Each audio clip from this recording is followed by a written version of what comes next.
What's going on, everyone? Happy Tuesday. We're back for a full week again. I'm a little tired. I'm sure a lot of people are. If you watched the game last night, caused two things, lack of sleep, and you probably need a cocktail or maybe 2 or 3 or 4. Well, at least for us today, we're going to be able to accomplish that. We got Deep Eddie Dave and Deep Eddie in the house then to make some cocktails, and we're going to talk about what the heck happened in Texas from Rogers pinch hitting as a pitcher to, Garcia having the celebration of the year only for his team to fall in the game, Gary Sanchez having the heroics as an offensive player, to then having the role of the villain, I guess. I don't know. But the polarizing player that is Gary Sanchez, we'll talk about that.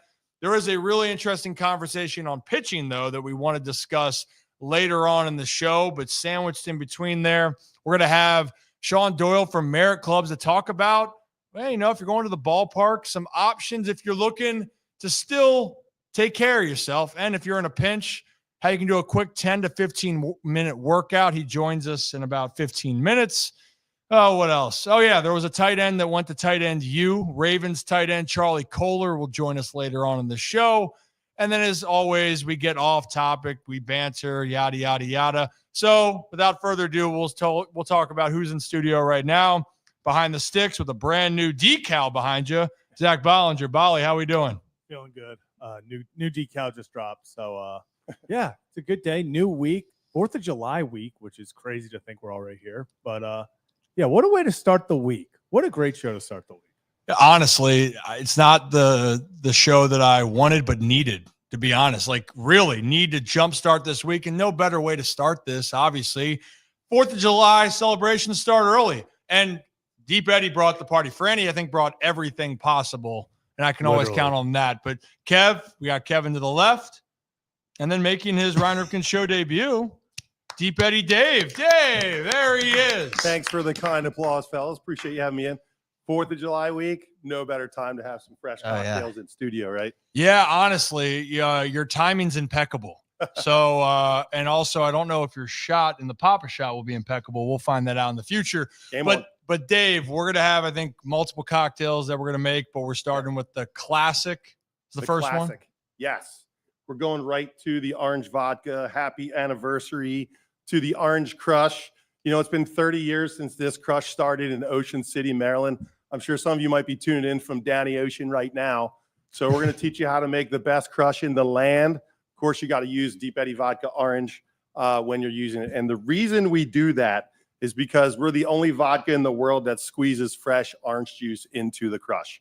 So you're gonna buy other vodkas that have powders and syrups in them, but we actually use Deep Eddie, of course, because we love the brand. And since we were playing Texas last night, no better reason to use a Texas vodka and take care of that. So we put about 1.5 ounces of orange vodka into the glass.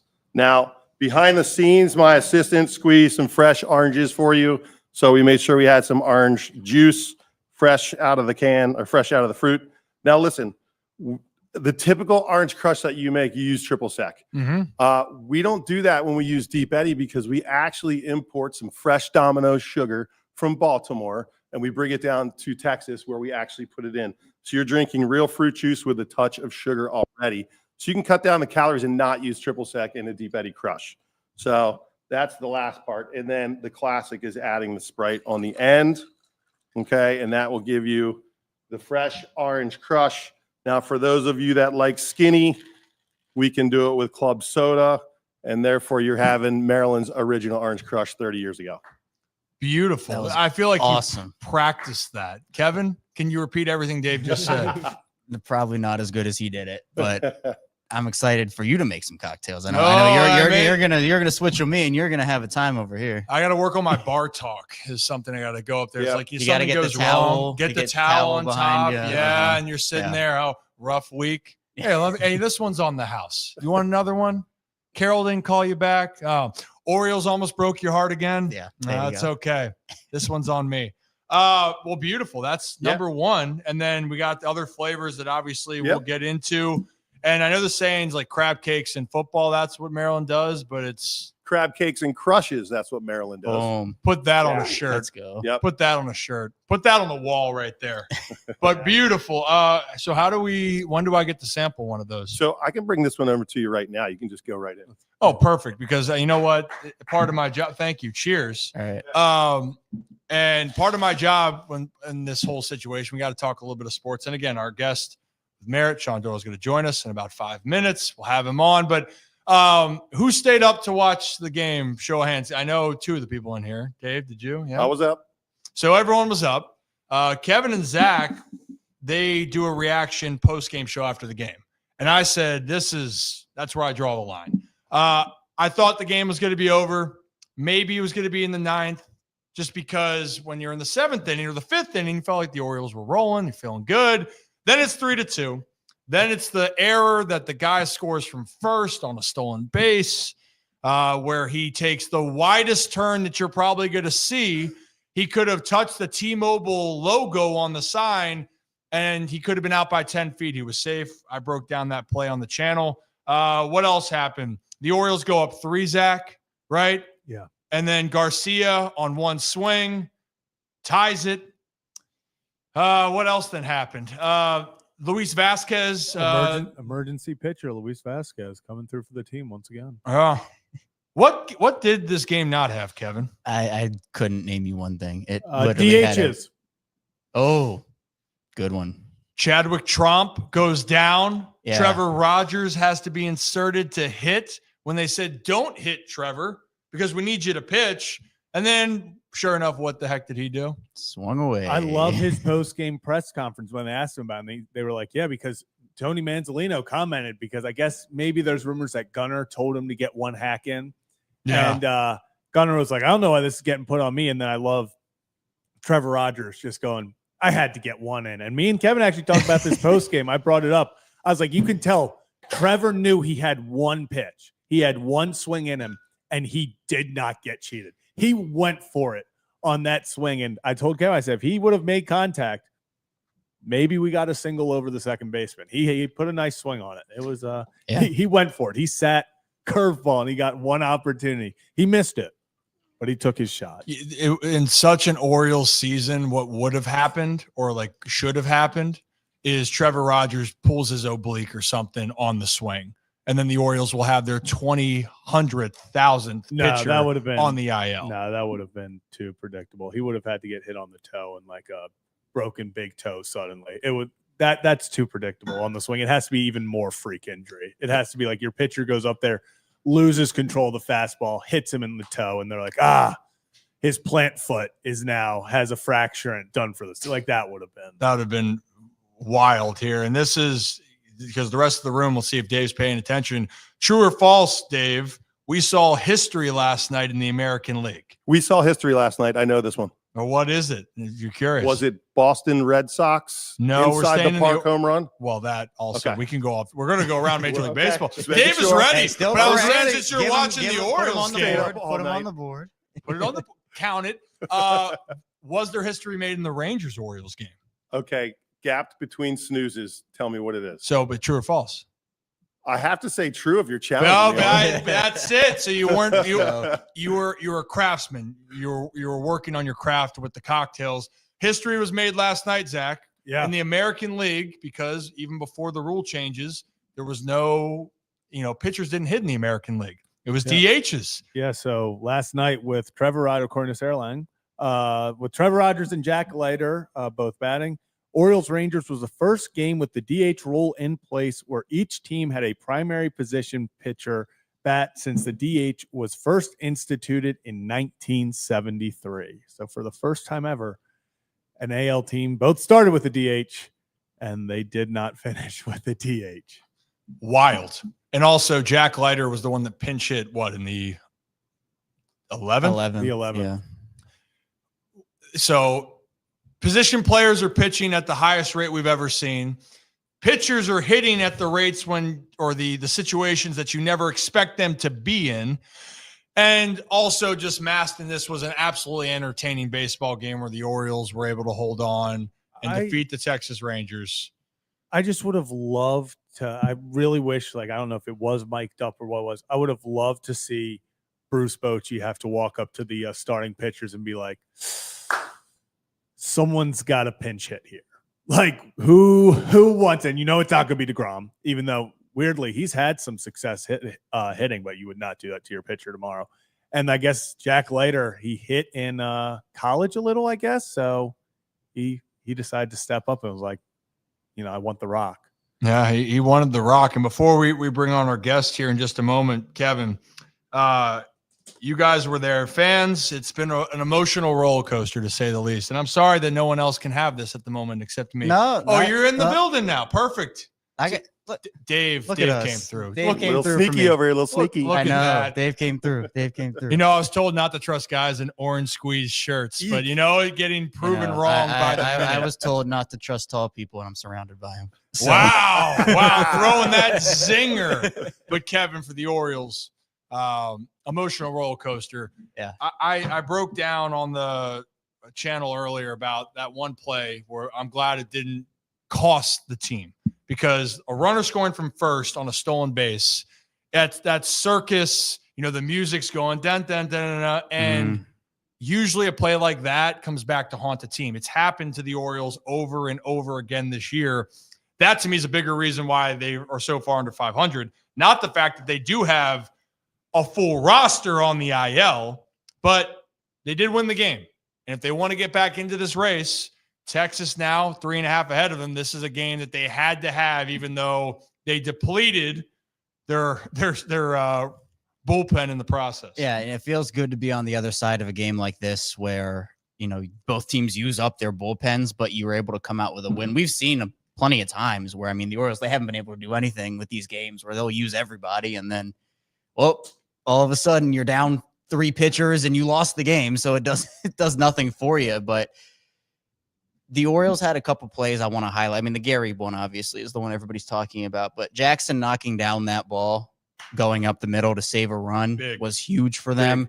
And then Calzer adding a solo shot for insurance after Gunnar hits that homer is 2 of the reasons why the Orioles won this game, where, they went through everything in this game. But I think, to me, the resiliency they showed, and it's just little things sometimes, like those little plays get you wins. 1 run can get you a win, where the Rangers would have escaped with a 1-run win themselves had those plays gone the other way. But keeping them in the game wasn't pretty, but this season has been far from pretty for the Orioles now. So you take them any way you can. And you talked about it, Ryan, where these aren't only the games you have to have because, you have to get back to 500, but Rangers are a team you're fighting with for a wild card spot. So any game, any series you can win against the team you're competing with. You have a lot of teams ahead of you. You gotta pass. So start small. I think the one thing I'm hoping they can do is at least take the series, because we saw them win the first game of the series against Texas last time and then lose the series with the other 2 games. So you got to get better. Hopefully they can get off to a strong start this road trip and maybe come back from it 4-2, 5-1. That'd be ideal for them. Yeah, and then have the challenge tonight of facing Jacob DeGrom, the guy that almost threw a perfect game in Baltimore. Games with the Rangers and Orioles in Baltimore. Dave, do you remember some history with the Rangers and Orioles? Besides at the playoffs, they came in and just smacked the team. Yep. There was a game that felt like a football score. Yeah, I was there. 30-3. Yep. Where the Orioles were winning in the 4th inning, by the way. A fun fact. And then Josh Hamilton made history hitting 4 home runs against Baltimore. That's right. Yeah, how about that, Dave? I'm just taking you down memory lane here. I'm going to get you ready for the next cocktail in just a moment. Cool. Do you have an idea of what the people can be ready for before I bring Sean on to talk about how you can manage some of your or you can limit yourself respectfully when you're out and about, because people want to be out and about in the summertime at the ballpark. But what's our next crush on deck? So we can switch gears off of crush and talk about calories if you want. Oh, perfect. This could be a good segue then after it. Okay. Yeah, so we will go ahead real quick. We launched pineapple back in February. So a lot of people want to know how to drink pineapple, and you can do a pineapple crush. That's always good with fresh orange juice. But honestly, it's such a vibrant flavor for us that you can just do pineapple with club soda. And that is 100 calories when you just put pineapple vodka or any one of our flavors with club soda.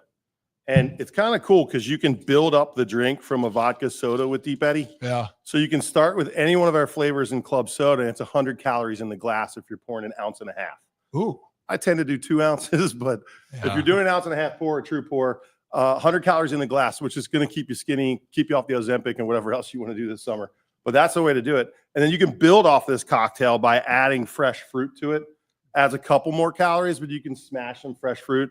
You can mix up all kinds of combinations of a Deep Eddy flavor into pineapple, ruby red, lemon. So you can kind of go off the grid like crazy. But this is as simple as it gets right here. Beautiful. Yeah. And that's a great segue into 100 this calories. conversation as we're going to bring on our next guest. Because here's the thing about life. It's all about decisions. And you know what? You got to enjoy yourself. But also, if you have certain goals and aspirations, then you're going to need some guidance. And maybe there are some people that can help you on that path. Everyone does. I mean, and it's about finding that person that you like.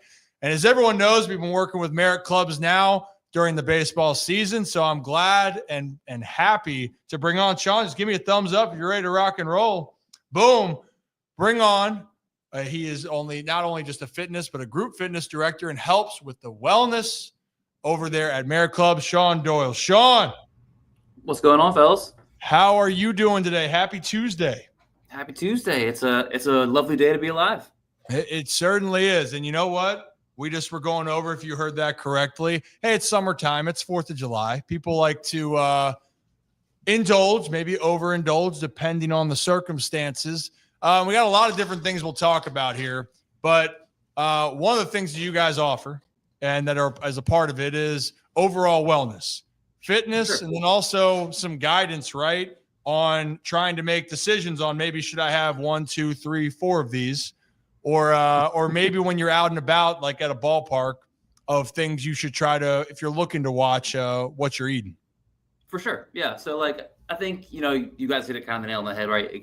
Everything in moderation, right? Mm-hmm. Nothing is necessarily off limits and nothing necessarily is truly bad or good. Yes, things are better for us. But the delicious drink that you're having right now is fantastic, right? If you had 4 of them, it'd probably be slightly less fantastic, depending on what your goals are. But if you kind of are aware of those things and you kind of understand the cost, benefit of things, then you can make more informed decisions and enjoy yourself. Yeah. I mean, it's all about, they say, doing things in moderation or just understanding, if you're going to have a little more fun or overindulge food, beverage, how do you try to stay on track? Zach, we've had some moments. You've had some moments. Yeah, definitely. Definitely had some moments. But so since we're on this case with ballparks, I grew up around the ballpark. I played for a while, Sean. And that's one of the things I wanted to touch on to start. Hypothetically, we're going to the ballpark. Could you help with just some ideas if we're looking at a menu here on if I want to just be a little bit more conscious today? I'm not going to go for the 9 hot dogs, 9 beer challenge this time. I want to really watch what I'm eating for a 2-3 hour game, and hopefully the Birds are winning it. For sure. So I think what it kind of starts off is your prep a little bit beforehand, right? So before you actually get to the ballpark, having, an excess of more water than you might think you need, just to simply, one, fill up and give yourself some less room in there, but also to hydrate for the Deep Eddies that you're about to have. From there, when you actually get to the ballpark, right, trying to understand and prioritize protein and where to find that. So I did a little bit of research, and I think Boog's has a barbecue, turkey barbecue sandwich. Mm-hmm. If you go down that route and try to prioritize more protein versus the carbs and the fats and the sugars, you generally will fill up and also probably not have that bloated feeling afterwards. So having anything like the barbecue turkey or grilled chicken rice bowl that I think is at the Utah Butchery, or honestly just getting an all beef hot dog that is generally going to run higher in protein and lower in fat compared to the other hot dogs you might have around the ballpark, is a really good opportunity to kind of watch the calories, prioritize protein, but also just enjoy yourself while you're at the ballpark watching the Birds win, hopefully. Yeah, that's the goal. And also, I'll be honest, as soon as you said Boogs and turkey that my mind, one, I'm really hungry. So I appreciate the reminder. And two, Absolutely. like that's a really good option. You're going out there. And there's so many things to choose from, right? And who doesn't like to go to the ballpark? And for me, it was getting popcorn. I don't think they sell corn dogs anymore for Kevin, which that's I know it's tragic for you, Kevin. But there are ways that you can pinpoint. I think the hydration part, I'll say, is definitely a key, because when you usually go to a game, safe to say it's a little bit hot. Maybe you're not thinking of that component. Then the other part, just if we're saying about being a little bit responsible, prices can get a little bit high when you start adding some things up there. So if you look at the right parts there, so you said all beef hot dog, I'm in on that. I'll take 2 or 3 Book sandwiches because I'm a big guy. I like to stay fit and I need to recharge the body. Is there any other snacks? Like peanuts are good though, right? So I was going to say peanuts are a fantastic source of protein that have some healthy fats associated with it, but it's also like limiting not like your 7 ounces of peanuts, right? Having I think they sell packaged peanuts that are in like ounce packages that probably are going to suffice what you need. And I think if memory serves me correctly, that will run you around 7 to 8 grams of protein, which is a great choice if you're trying to find some good snacks. Well, that's also going to kind of satiate you and not run the calories up as high as you might think. Yeah. I mean, like I said, it's all just about having some guidance and help in that. That's why you're the right guy to ask. And here's another thing to ask you about then. Switching out of the ballparks, we do fitness challenges in here every week. We're not going to make Dave here do a fitness challenge today. I'm stretching. You are? I'm stretching. That's what ready. Over there. Yep, that's what it was. That's what it was. Perfect. Well, Sean, the other part with the summer, and for me, we're doing this show 3 days a week live. We're up here. We're trying to maximize our time. So I want to get a quick workout in. That's something that you provide too, right? Of being like, you know what? I only got 10, 15 minutes today. You can go, you know what? I got you. So Sean, you got me today, right? You got something I can work on maybe for I got you. If you got like 10, 12 minutes, right? I got you. Real simple framework, right? It's called every minute on the minute. And you're going to pick 4 different exercises. Let's say you got like 12 minutes, right? Okay. You're going to go 10 kettlebell swings, 10 goblet squats. You're going to go 10 rows, 10 presses, right? Mm-hmm. And you're going to do all of that with a, heavy-ish weight, so about 45-ish pounds. And you're going to do the first minute is going to be the 10 swings. That'll take you right around like 10, 15 seconds. And then you have that time to rest, right? Then the next minute starts. So now you're on minute 2 and you're doing those 10 goblet squats. And if you pick a heavy enough weight, you're going to be pretty cooked by the end of these 12 minutes. And it's real simple. You actually don't even need a ton of space within the gym. You could have a, maybe 1 yard by 1 yard box, and you can get all of that done right there. See, that's speaking my language, and the rest of the guys don't know, or Zach is going to hear about this for the first time. That workout you just gave me is what Zach's going to do tomorrow when he loses the fitness challenge. So, and it'll be a good 10, 12 minutes. We'll have it right on the clock, and we'll see if Zach can live up to it. You got to make your shot first. I'm over here. Yeah, we also, to decide the fitness challenge, Sean, we have the Dietary Papa shot back there. And typically those Zach does lose. So it's not – this One isn't last week. Yeah, he actually did win last week. Yeah, well, it's been a while since yours truly has. But the point being is that's something you guys provide. So, Sean, to wrap it all up, just so people can understand, if you're looking for guidance on how to watch what you're eating or what you want to do, and also you want a little bit of guidance on, hey, you know what, I'm crunched for time, I'm stressed with trying to work out, I don't know what to do, I can't get to the gym, that's something that you guys can provide right now. And I think you say you can even do a free consultation that would be complimentary of just, coming on with us today. 100%. Yeah. So if anyone wants to just kind of ask more questions, get more answers, and try to just get a little bit better, right? We offer all of those things from kind of like a nutrition consultation to just wellness and stress management to the fitness aspect and making sure that, you know, you live your best life, you know, free of issues, pain, and you look good doing it. I like all the above right there. And just so I know, can I use the email that we've been communicating for people? Perfect. Absolutely. So I'll put that in the chat. So if you guys got more questions, you can shoot the messages right to Sean. Obviously, you can let me know, and I can even pass the message along if you need to connect. But I will put that in the chat. And then also, too, if you do go to the gym, and this is selfishly, which I'll probably do next week, we're trying to do a show over there, Sean, when it's not 102 degrees, so the tech doesn't melt. But sure. I was really looking forward in Cannon at least to just, you know, enjoy a little workout and then maybe have a little bit of an alcoholic beverage to congratulate myself on a job well done. So, and on that Canton rooftop, that'd be legit. I'm just saying, and maybe we'll go for a swan dive, Kevin. Just kidding. No diving in the pool, Kev. Please. But Sean, appreciate it. Any other way that people can locate you besides the email or anything else before we let you go? Email or social media would be the best. Okay. Perfect. That's easy. Well, Sean, I appreciate the energy coming in. Thank you for all the good work. And I might have to have you on in the future about we'll give you a little update on how Zach does on our little 10 to 12 minute workout that you gave us. I love it. And Zach, if you don't really feel like you did that well in that workout, you come see me. I got you. Thank you, Sean. I'm glad someone's looking out for me. Absolutely. We got to look out for each other. Well, wait, you know what? We'll get the video footage too. We'll send it right to you and you can critique it. Yeah, Sean form can help critique. you with the form. Perfect. There we go. Perfect. All right, Sean, appreciate you. Thank you and enjoy the rest Thank of your you, fellas. Enjoy. John Doyle, Thank you, everybody. Sean.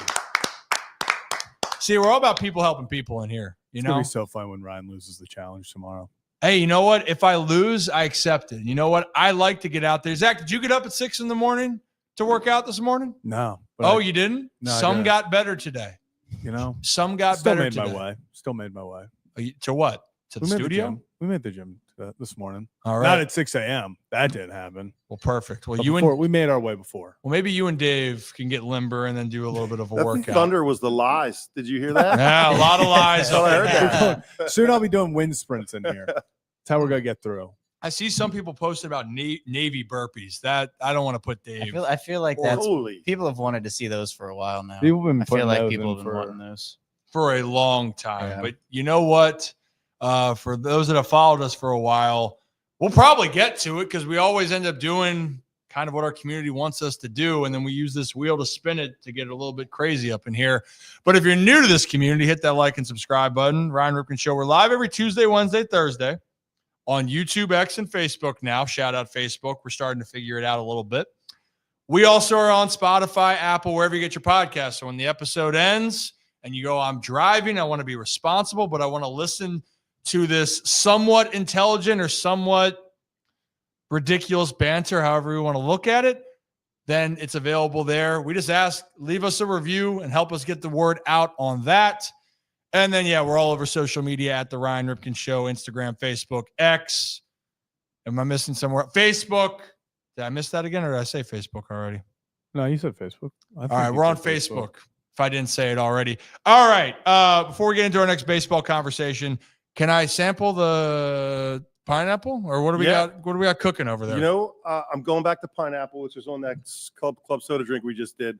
But we partner with Merit this weekend as a little segue from Merit. Little collaboration that we did with Merit and South Moon Under, and they came up with the Bikini Teeny, which was made with our pineapple vodka. So you can start with pineapple again, do your solid 1.5 ounce pour, or a 3 count for anybody that wants to do that. And you do a little splash of coconut water. Oh, wow. Okay, so Ooh. pineapple, coconut water, getting a little tropical in here. And they use some pineapple juice, which I'm short on, but I remembered it while you guys were talking. So, and then you top it with Sprite. Now, a little sugary on this drink, but feels like summer when you're doing a little pineapple and coconut water. So I'm going to pop this over to you and you can see how you'd like Yeah, this. pop that on over to me. This is a great day. You know what? It's always a great day. You know, I like Sean's, motto right there. Hey, you're up. It's a great day to have a day, even when things aren't going your way. But I'll tell you what, it really is a great day when you're getting all this just literally handed to you. It's beautiful. Round 2, baby. Ooh, sip and smile as always. You know, there's a problem that could go down very easily. Yeah. I mean, both of these, but it's also day drink responsibly is the other motto here. Absolutely. Don't think I'm not forgetting about that. Uh-huh. But that is delicious. Good. Also, Fresh fruit all the way. fresh. That's the Deep Eddy motto. And Fresh fruit. That's good for hydration. Coconut water. I mean, you're getting hydrated. You're getting a little buzz. You get all the things. The kids love coconut water, They right, do. The Kevin? new trend. Is it the new trend? It's been actually a trend for a while. So if you're not on the coconut water trend, Now you you need to can get on the hydrate. coconut water Yeah. trend. You know, side note before we talk a little bit of pitching here, Zach, I've really never seen Kevin stand up during the show, and you look taller. No, I don't. You do. No, I don't. You do. It's unbelievable. The chair I didn't usually even gives me notice he height. was sitting. I don't standing. know. high I don't think top. the chair gives you height, buddy. I did not notice he was standing. I'm trying to slouch. I am. Yeah, thank you. I I am. appreciate You bet it. You know, the other saying is you surround yourself with, you know, good people or whatever. Like your crowd is the people you want to surround yourself, and then you'll act that way. In this case, you're trying to surround yourself Yeah, with tall I just, people I to just be want to be. taller. I just want to be taller, and Maybe one day, yeah, maybe. probably not. I'm holding out hope. Maybe one day. You're What holding is out hope. what's the question that every tall person gets when you come into a crowd? What is the standard tall person question when you're asking? Well, besides how tall are you? Yes, but like, did you play Yeah, I was basketball? gonna say. Oh yeah, Right? I did play basketball, Dave. I didn't. I scored for the other team in 8th grade, and I never went back. It's a good rebound, but I just went right back up. So I want the euphoria of being asked if I play basketball. I've never been asked if I played basketball before. So my rebound question is: did you play miniature golf? wow, I did not play miniature golf. Wow, so That's my rebound question. So that man, Kevin, Not only right that, at I you, know, I shots know. fired. I know, right? Direct- seriously. directed right I know, at right? Hey, you ever play miniature golf? Because you're short. Yeah, You're exactly. closer to the hole. Get it, Kevin? That is a good. That is Yeah. a good. Hey, rebuttal, guards though. make money too. Guards make money. It's true. Yeah, they do. Muggsy they do. Bogues. Yep. Muggsy Bogues. Muggsy, shout out Baltimore legend right there, Muggsy Bogues. Also in Space Jam, Yep. by the way. That's right. Monstars took his talents. I'm curious though. So Dave, if you score for the other team, you haven't seen Zach shoot pop a shot yet. It is something. I've It been goes practicing ever since, though.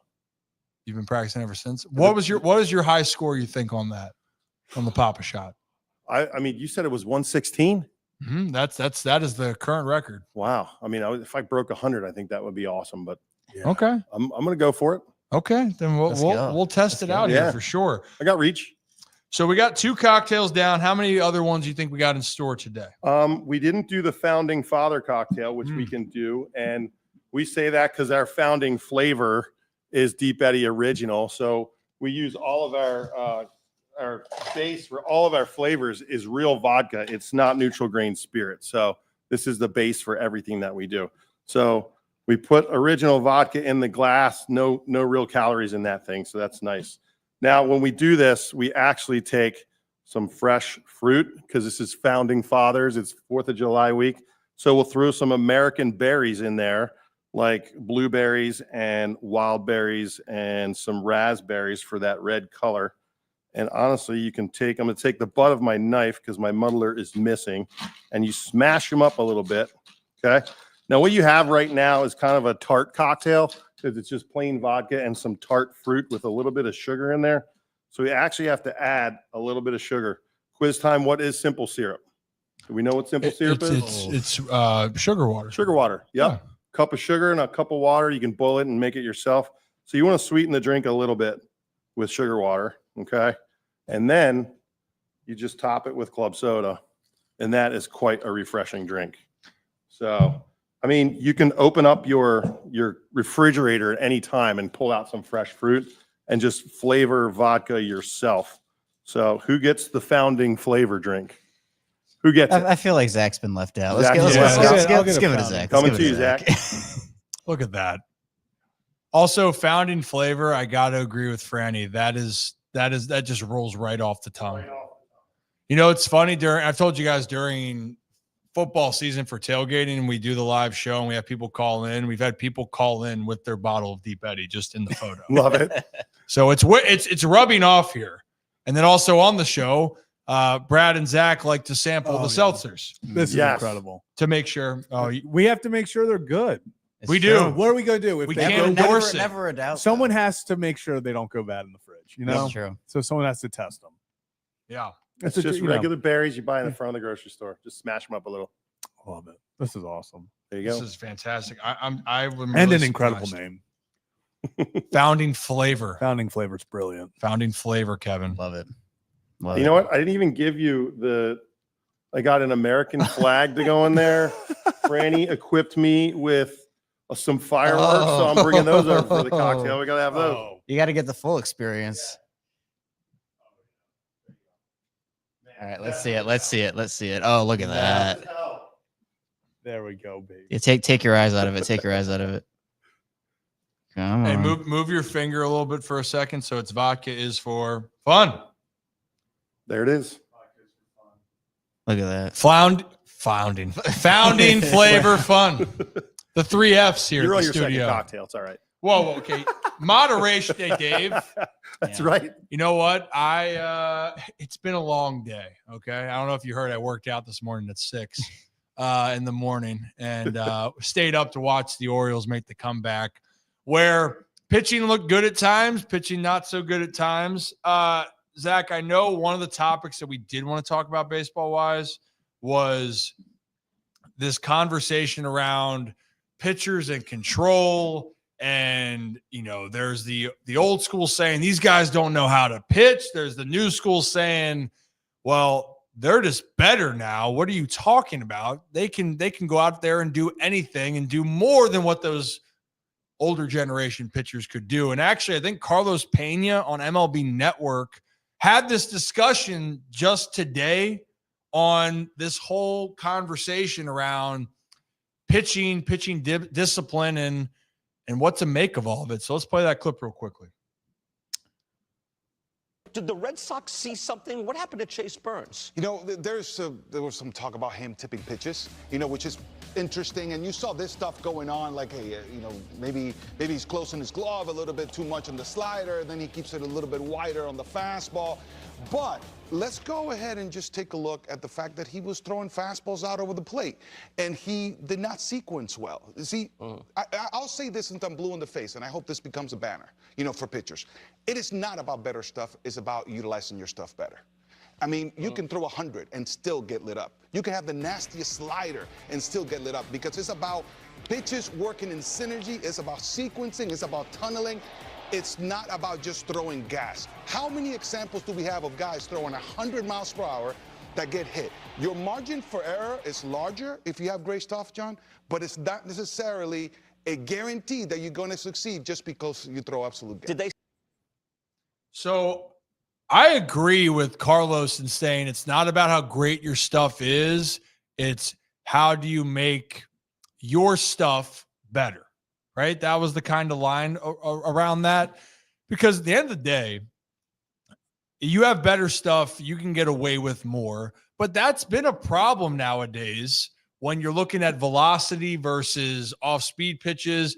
Yeah, there are guys that are spinning it more than ever before. And spinning it, we're talking about breaking balls, curveballs, sliders, and throwing harder consistently. The average fastball velocity's up. I mean, heck, you're watching Felix Bautista pumping 99 and 20 straight fastballs or whatever it was by people, whatever, 15, you know, so there is something to that, but each pitcher is different, right? And Zach, this conversation and the highlight that you just saw, Chase Burns just called up for the Reds, right? Mm-hmm. And in this case, they were saying he might have been tipping his pitches, which is a whole different conversation. But Chase Burns has got electric stuff, and the dude throws hard. But I think the point was velocity and great stuff is not going to equal success if you don't know what you're doing with it. Yeah, and you know, Carlos Pena was talking about it there, and you know, the conversation continued about, okay, was he tipping pitches? And he's like, yeah, maybe he was. You know, maybe the Red Sox, you know, saw something that, you know, with his glove, whether it was open a little bit more, whether it was tilted up a little bit more flat for different pitches. But his point was he hung fastballs. Like whether they knew it was coming or not, yeah, maybe they had a better opportunity to hit it because they were like, okay, I think a fastball's coming here. But at the end of the day, he's saying, hey, you threw hittable fastballs. Just because you threw it 98, 99, 100, it's still a fastball down the middle. If it's over the plate, these guys are good enough to okay, they know the speed it's coming in. They've adjusted to the timing. And then if you hang a fastball, it's probably going to go a very long way. So yes, it is about maybe he's got to work on tipping his pitches less, but it's about also execution. I mean, if they know a fastball is coming, but you paint it on the corner, if they know a changeup's coming, but you have it drop out of the zone last second, like it still can mess with you and it can still have success. Maybe not as much success since they know it's coming, but I don't think him tipping pitches is the reason that he only got through one out in the entire game. I think it has a lot to do with the fact that he threw some pitches over the plate and the Red Sox didn't miss. Yeah, and that's the bigger part of this. If you can't set hitters up, right, Kevin, if you can't set hitters up, they can hone in on that pitch. So if you can't throw your curveball or slider for a strike, I can gear up for the heater. And that's actually what I did at times. If I knew that a guy in warm-ups or I saw that pitch out of the hand and I could tell myself, hey, I recognize it, don't swing, because he doesn't have control of it. Well, guess what? A weapon that would be the heater. In that case, Chase Burns has a weapon for the heater. You can go, well, you know what? I'm going to gear up even more for this because I can, and vice versa. And I got one example, but Kev, like that's just when you're looking at some of these pitchers. Actually, Grayson Rodriguez was a good example when he came up to Baltimore in 2023, right? Grayson has good stuff, and people are going, whoa, why is he getting lit up? Well, if you hang a breaking ball and you throw a fastball right down the dish, I don't care how good your stuff could be. You don't locate it, you're going to get lit up. And he did, made an adjustment and got back on track, right? It's all about understanding what you have to do. Right. And you took the words out of my mouth, where you can be the best pitcher in baseball. If you're telegraphing your stuff or there are little tells that hitters can find out about you, they're going to gear up for it. And these are professional hitters we're talking about. They can hit that off of you. And I think it's honestly really amazing how baseball is full of just these little nuanced things where, one tiny little thing can be the difference between, a win and a loss almost. And we've seen that with a lot of these guys. So again, I think typically with younger pitchers, you can see something like this. And, these hitters have been in the majors sometimes for 5 years, 10 years, these vets who know how to specifically, especially going over scouting reports and game plans and watching film, watching tape, honestly, in all sports, there are things like that. So, it happens. It doesn't take away from how good these guys are, but it's something you do have to figure out, because if you don't, players will make you pay for it. Yeah. And also in this case, is Jabba, you're asking when you're on the on-deck circle, are you looking for those sort of things? In the scouting report and being on deck, there's two things that I think all hitters should focus on. And again, I'm trying to do it in hindsight of things I wish I could have done better. My problem was, Dave, which these guys have known, the mental side emotionally. How could I keep my emotions in check when things were going wrong? And how could you get out of your head? But when things were going right for me, I understood how to assess and watch what the pitcher's strengths and weaknesses were and what they could throw and what their tendencies were. So the scouting report could give you a good idea, right? But that day, if that pitcher doesn't have that pitch, not going to worry about it as much. Or I'm a lefty and he's throwing the lefty who is hitting in front of me, similar style. I'm going to maybe see how he does it. And then if he pitches to me one time, I'm going to remember that for my next at bat, right? You're constantly thinking. Pitchers need to do the same thing when they're on the mound. So since, Dave, you're here and you can be my test subject with this, just for some over or under numbers, there's a pitcher named Ranger Suarez on the Phillies. He's pretty damn good. Okay. He's got a 2 ERA right now on the season, 7-2. He averages under a strikeout an inning, but maybe this will be a good an example for people to understand why I'm using Ranger Suarez. So, Dave, over or under average fastball velocity for Ranger Suarez, 92.5. Over under. Over I under. have to say over. Well, you're 0 for 1 right now. His average fastball on his sinker is 90.5, and then his four seam is 92. Gosh. How about that?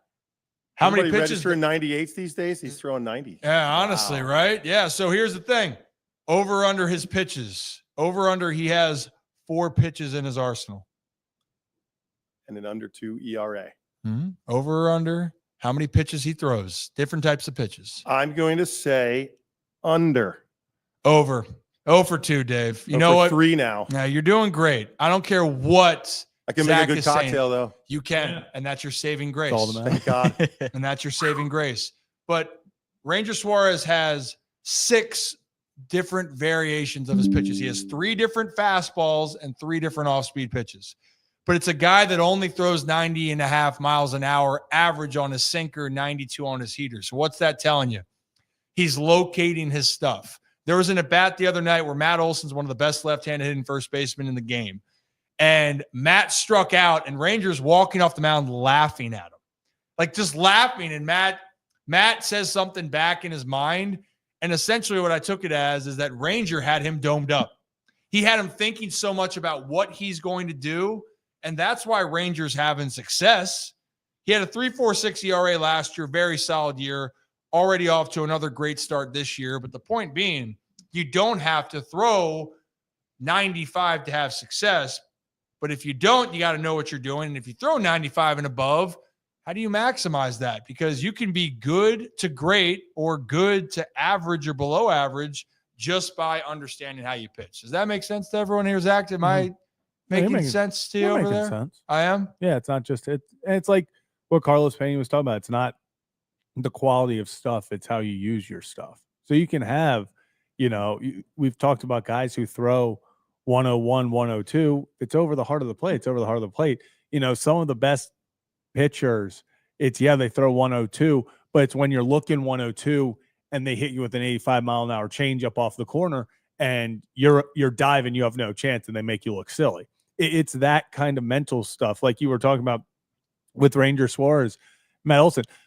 I can tell you this right now. I don't know if he went up again. I know he was 0 for 2 at that point. Not sure if he got a third at bat, but he went up there like that next at bat. If he goes up, do you think he's feeling any confidence going up against it? Like Hell it is no. such a mental game Hell no. where it's like, hey, yeah, this guy's only throwing 90, but I can't touch it. I don't know what's going on. He's just, he's got you beat. He's got you beat in the mental game. And it's not just, he physically outpowered us. He knew how to pitch. We didn't know it was coming. And here's the other part. Jacob deGrom's on the mound for the Rangers tonight. Jacob deGrom can throw heaters out the wazoo left and right. And you can know he's probably going to throw you a heater, but he's just going to dot it and you got no shot. Like that's what makes those great pitchers special. DeGrom throws fuzz, but he also at the same time can locate the hell out of it. And location is so important. Actually, I was trying to pull up the short real quick, Zach, before we move on. Jim Thome, one of the best hitters of all time, one of the best power hitters of all time, talked about Mike Mussina. And Moose, Hall of Famer, great pitcher, not known for the high velo, but known for being just really damn good. And by the way, Jacob deGrom has a 97-mile-an-hour heater average. And if he knows what he's doing, which he does, it's a big reason why he's off to another good start. 2.08 to start this season, by the way. But I'm trying to find that one short, Zach, of Moose. I think it was earlier on. Oh, I found another Jim Thome thing. Here it is. I got it. Let me pull it up for you guys real quick before we move on out into the next thing, and then Dave can make us another you got another cocktail with us going. I do. I got several. We can go all day. Perfect. Let me play this clip real quickly though on Jim Thome talking about Mike Mussina and just how he was just a different beast because he knew what he was doing. Knew how to pitch. Moose was a guy, like he would pitch you different every time he faced you. And he may not, his go-to pitch was was the knuckle curveball, the curveball that was really good, the put away. But he might challenge you in the first 2 at bats and never use that pitch until he needed to use it. Or he would look at the situation and go, there's nobody on. I'm going to pitch to you in this moment. And then in crunch time, when guys might be on or a big situation, and he just knew and mastered the ability to not fall into a pattern that, let's face it, hitters are watching tendencies and they're watching the way a guy is attacking you. And I mean, he was tough. He was one of those guys that you knew you were going to have a day that if you got a pitch to hit, you better hit it, because you may not get a lot of them to hit. So right there's Jim talking about that Mike always had a plan. Always had a plan. Always was adjusting, because he knew that the great hitters were constantly making adjustments themselves, right? And that's one thing nowadays when I've talked to some guys. There are some that can say, I have no idea what I'm doing. Like Chris Sale is one of those guys where he just goes, the catcher puts it down, and I just throw it. I don't question it. I don't do it. I just throw it. Great. If you got that good of stuff and you got a great catcher, it's going to work out for you. Most people, though, what separates them from being good to great to excellent is that they dictate what they want to do. And the best I've seen in every single level, pitching, hitting, across any sport, the more cerebral and the better game plan you have, and to be able to understand that, the more chance you're going to have a success. And I think that's one thing with pitchers nowadays. Numbers and metrics are great, but the personal connections and watching the moment unfold, that's how you got to be. You got to be more in the moment, not on what you think could be just because you're reading off of a sheet of paper, which analytics are great, but I just want to make that point. And you know what other point I want to make, Zach? What's that? That if you're new to the channel, hit that like and subscribe button. Ryan Ripken Show. We're here live every Tuesday, Wednesday, Thursday on YouTube, X, and Facebook. And we're live with Deep Eddy Dave. Here we go. Making some Deep Eddy cocktails. We got 3 down already. We have Orange Crush. We have the coconut water pineapple. Do we have a name for that one? That was the Bikini Teeny, I think Franny called it. Bikini. Yeah. The All right. Bikini Teeny. This is delightful. That was a good Refreshing. And then the founding flavor. That is the other one. original vodka. That's some fresh muddled blueberries, blackberries, raspberries, and some simple syrup and soda. Easy to make. Easy So- to make. And also you can do it with Sprite with some of these drinks like the Orange Crush, or you Yep. want to feel skinny, you can do it with club soda, Kevin. Totally. Love it. Love Yep. it. Love it. I got this bottle of lemon that's screaming at me right now. Yeah, what's it asking to screaming? Be used. What's So, it screaming? Good. This is the #1 selling flavor of Deep Eddy. If you ever roam in the liquor store and you're like, I'm not sure which one to buy, the lemon is the one that your crowd will be pleased the most with. That's what they drink. So I'm making a lemon berry spritz. So 1.5 ounces of lemon, coat that ice nicely. Okay. Now I have a secret weapon Oh, that the bartenders use all the time, but you can buy this in the grocery store. This is Real blueberry puree. They have like 20 different purees of this stuff. I brought 3 different ones today, but the blueberry is an automatic. You can make desserts with this. You can make cocktails with it. And so just give it a little shake because it is fresh blueberry. And you can see the consistency that comes out of that when you squeeze it in. It's a nice black blueberry. You could do blueberry. I've got raspberry here, but the lemon blueberry works really well. So, and then you just top it with soda. So it's nice and light. It gives you a little bit of flavor, and you can call this the lemon berry fizz. You can call it the lemon berry spritz. You could top this with champagne, and really Ooh. get yourself going in the morning. So in yeah. the morning. Champagne in the Look at morning. So we're this. having a little like mimosa-esque. mimosa-esque. It's a little day drink. Start in the morning. 4th of July. Got nothing to do but sit by a pool. Perfect. Kevin. I know I'm the taste tester now. Hold on. Yeah, you are. I got this for you too. Look at the American. Oh, Look at beautiful. The finishing touches make a difference. They make a Absolutely. difference. All right, let's do Yeah, you this. feel America in that drink. American berries, some puree, and Oh Deep yeah, Eddy you lemon. can taste it. This is awesome. That's a ton of flavor with not a Yeah, ton of it calories. is. It is. Yeah. I wasn't expecting a lot. Like I've never had a blueberry puree anything before. So you'll So, see that on a lot of beautiful. menus around town. You'll see tons of those lemon berry fizzes and things like Highly that. recommend. Yeah. Wow. Highly recommend. Right, Ollie? Oh, Ollie. Oh, big stretch for Big Mr. stretch. Studio Pup. So what we're feeling good about that. I mean, yeah. I'm not lying. I tell no lies. I think I I've never met a Deep Eddy drink I didn't like. That's So- my point. I'm going to say I really But that's why, I mean, well, first off, Deep Eddie Dave is 11 out of 10 human being, you know, and then he's an thanks. 11 out of 10 bartender as well. Likewise, It's going likewise. well. But in all honesty, though, I sit here, it's like when we're having it, I'm like, I'm not going to have this if I think it tastes like ass. You know what I mean? And I don't know what that tastes like. Someone brings that joke back to me, by the way. Kevin, don't look at that You did way. it to yourself. I'm not even going to comment. Well, I have someone that's always a comeback again. Oh, you know what that tastes like? Well, you know, whatever. The other thing is, like, I think of Happy Gilmore when I say that too. When it talks about, you know, I eat pieces of shit like you for breakfast. You eat pieces of shit for breakfast?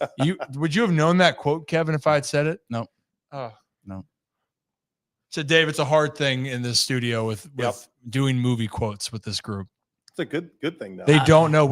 Zach didn't know who James Earl Jones was. Yeah, that was bad. Okay, that whoa, was bad. whoa. That was bad. I got it after a guess. It's like God's voice. Got it after Yeah. a guess. Well, I think the consensus is you shouldn't have needed a guess.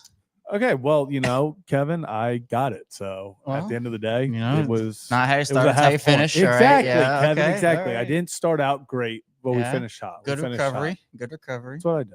Yeah, and you, James Earl Jones, the iconic saxophonist. Yeah, who did you trumpet. think he was? Louis Armstrong or some No, I jazz literally player, I or- just literally heard the name and I was like, sounds like a musician. Like, just that's why I said music, because they're like, And you do go, you does know? he- And I was like, Yeah. you know what? I was like, that sounds like a stage name. I was like, oh, musician.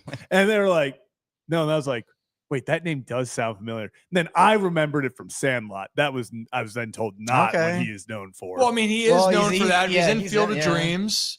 Obviously, he's Darth didn't know Vader's Darth voice. Vader. I didn't know Darth Vader, and that's where I'll say hand up. That's on me. Yeah. That one is the one I'll take credit for not knowing. But I think, you know, Out of curiosity here, this is, I don't know why, just because I thought of a saxophonist and getting saxy in here. What are any of you guys? Did you guys play instruments growing up? I think in the third Clarinet. grade, That's I played right. clarinet.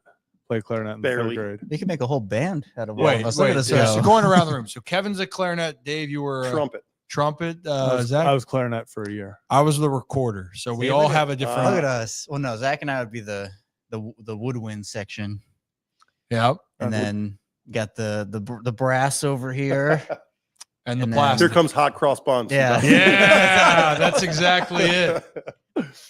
That's exactly it. I mean, goodness gracious. Oh, sugar. I wish I got more into the musical side when I was a kid.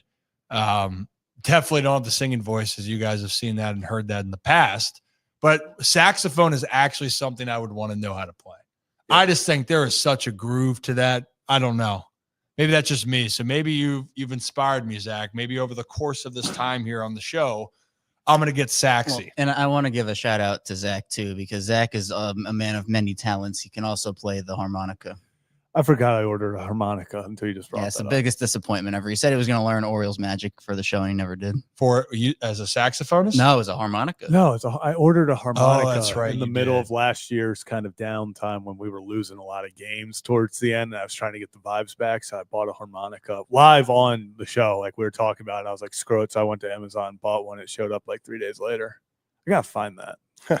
You do I gotta have to find that. You do have to find that. Well, Ron Burgundy got me all excited for the jazz flute. Yeah, You see, know, it made me jazz want to learn flute. that instantly. Yeah, Mr. Burgundy, we'll play some jazz flute. Oh, No. so I didn't come prepared right Right out of the spot, right? Like right out of the jacket.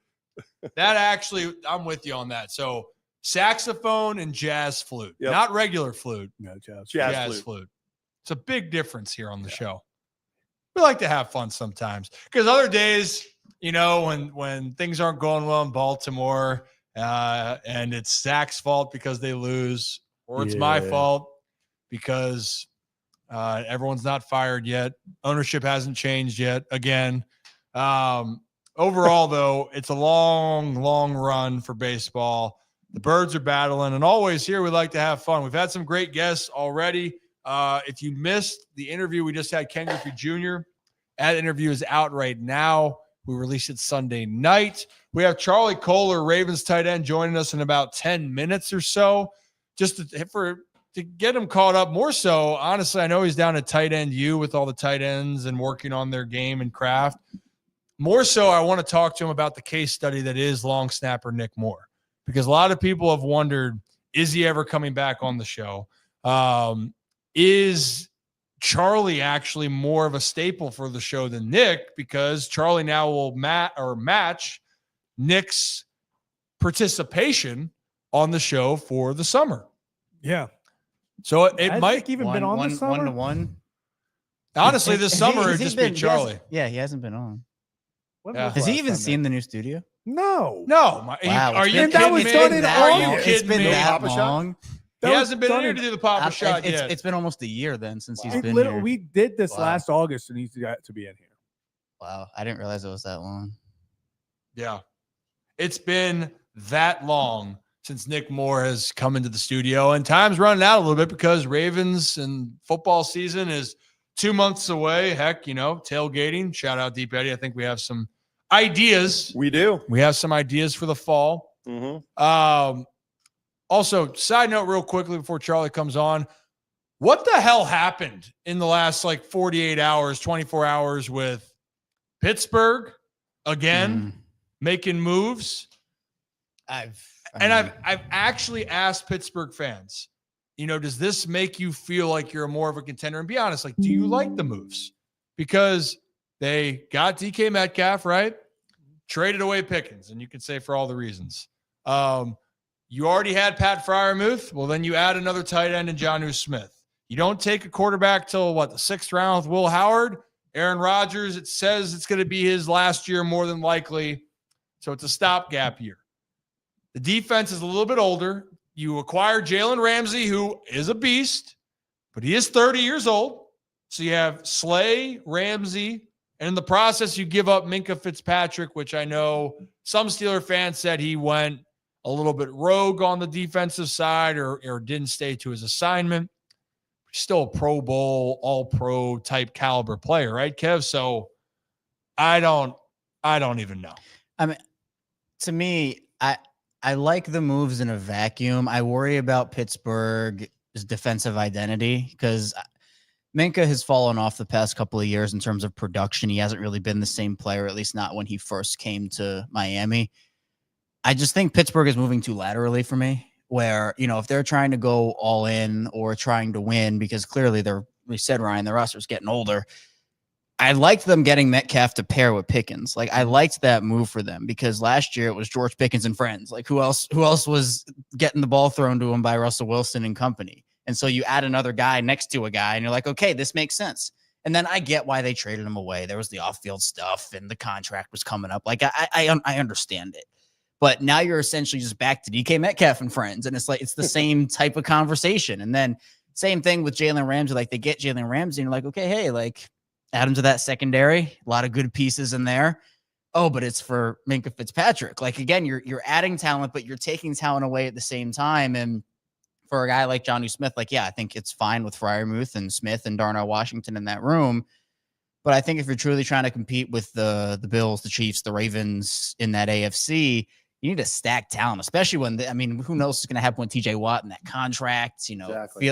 Feels like there's some disagreement on both sides when it comes to that. So I don't know what their window looks like, but it's shortening, and you're bringing in this older talent, which they're still good players, but I don't know if they're that much different than last year outside of a couple of things when I thought they really did have a shot to put themselves in a different conversation than just, they might start strong again, but then they're going to fizzle out and be a wild card team again. I thought they were doing something, and I'll take it being a Ravens guy, but I thought that it was going to be different. Yeah, Dave, in your mind, are the Steelers more contenders than they were, or is it still the same feeling? It's still the same feeling to me. I always look at that final Ravens game of the year, which is Pittsburgh. Is it a meaningful game to them, or is it just sayonara to Aaron Rodgers for us? Yeah. We play them twice in December. They both might be meaningless for them. You never know. And Pittsburgh's going to find a way to be competitive. They always are every single year. I think Aaron Rodgers is going to play at a solid level. Is it going to be the all-pro that they haven't seen in years? I'm not expecting that at all. Do you see something comparable to last year? Maybe a little bit better with a better defense and culture there in Pittsburgh? Sure, but then Zach, people don't like the Bengals, but if Joe Burrow is healthy and they have their guys, that's a tough team. Cleveland seems to give them fits, but Cleveland's Cleveland still. And then there's the Baltimore Ravens that are going to be favored, arguably have the best roster. I don't think it's even arguable anymore. I think the Ravens just head and shoulders have the best roster. So I'm not going to be the one to count Pittsburgh out, but I don't see myself going, all right, do I think that they can now beat the Chiefs, the Ravens, the Bills, the Chargers, the Texans?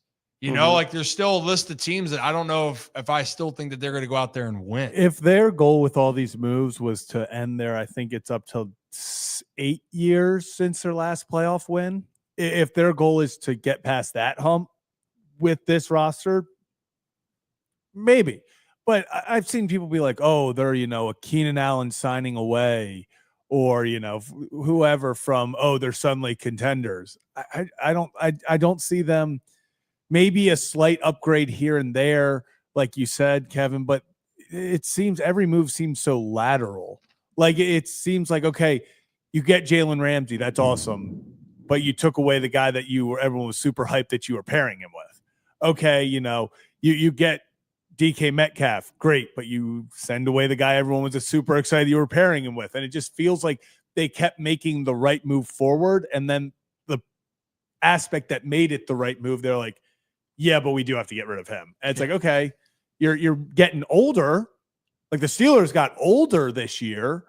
I just, like you guys are saying, I don't know if they got levels better than being a competitive team that's going to finish around 500 and maybe sneak into the last wild card. It really is. It's all on Aaron Rodgers. Yeah. Like it truly is. And I hate saying that. It's just, if he plays better than Russell Wilson, they're going to be, they'll be a scary team if he can do that. If he can, it's the same, or he can't be mobile. That's the one thing for Aaron. Like they say, it's always a year after the Achilles, like the following year after you're back. But if he is not as mobile as he was, and Pittsburgh's offensive line is still like a struggle, I don't know what's going to happen. But it's going to be a hell of an AFC North now. You got some primetime players. Rodgers, Burrow, Lamar, Joe Flacco, or Shador Sanders, or Dylan Gabriel, Kenny Pickett, Flacco. It's going to be a fun year. Regardless, it's going to be fun. Football's right around the corner. We still got a whole heck of a lot of baseball. I mean, heck, trade deadline for baseball is this month, finally. 30 days until the deadline. And then football is going to keep creeping. Creep, some would say, Zach. Creep. Do you know that reference? No, I don't. Sometimes you got to creep, trying to Kevin. Let the people know in the chat. So Yeah, I do think it's funny how the movie stuff has shifted to Zach over time. Well, that's not a movie. Well, that is also a movie, but it's a song too. Oh, well, I'm just saying in general. embarrassing. Almost like calling an actor a musician. About the same thing, right? See, exactly. In the clear. But you don't know the reference, creep. I know the I'm a creep, I'm a weirdo song. I mean, you're not wrong with that thought process, but that's not the song I'm thinking of, or the movie that it talks about. Yeah, well, I tried. Or, hey, Kevin, don't go chasing waterfalls. I was going to say it's TLC. It's got to be TLC. Thank you.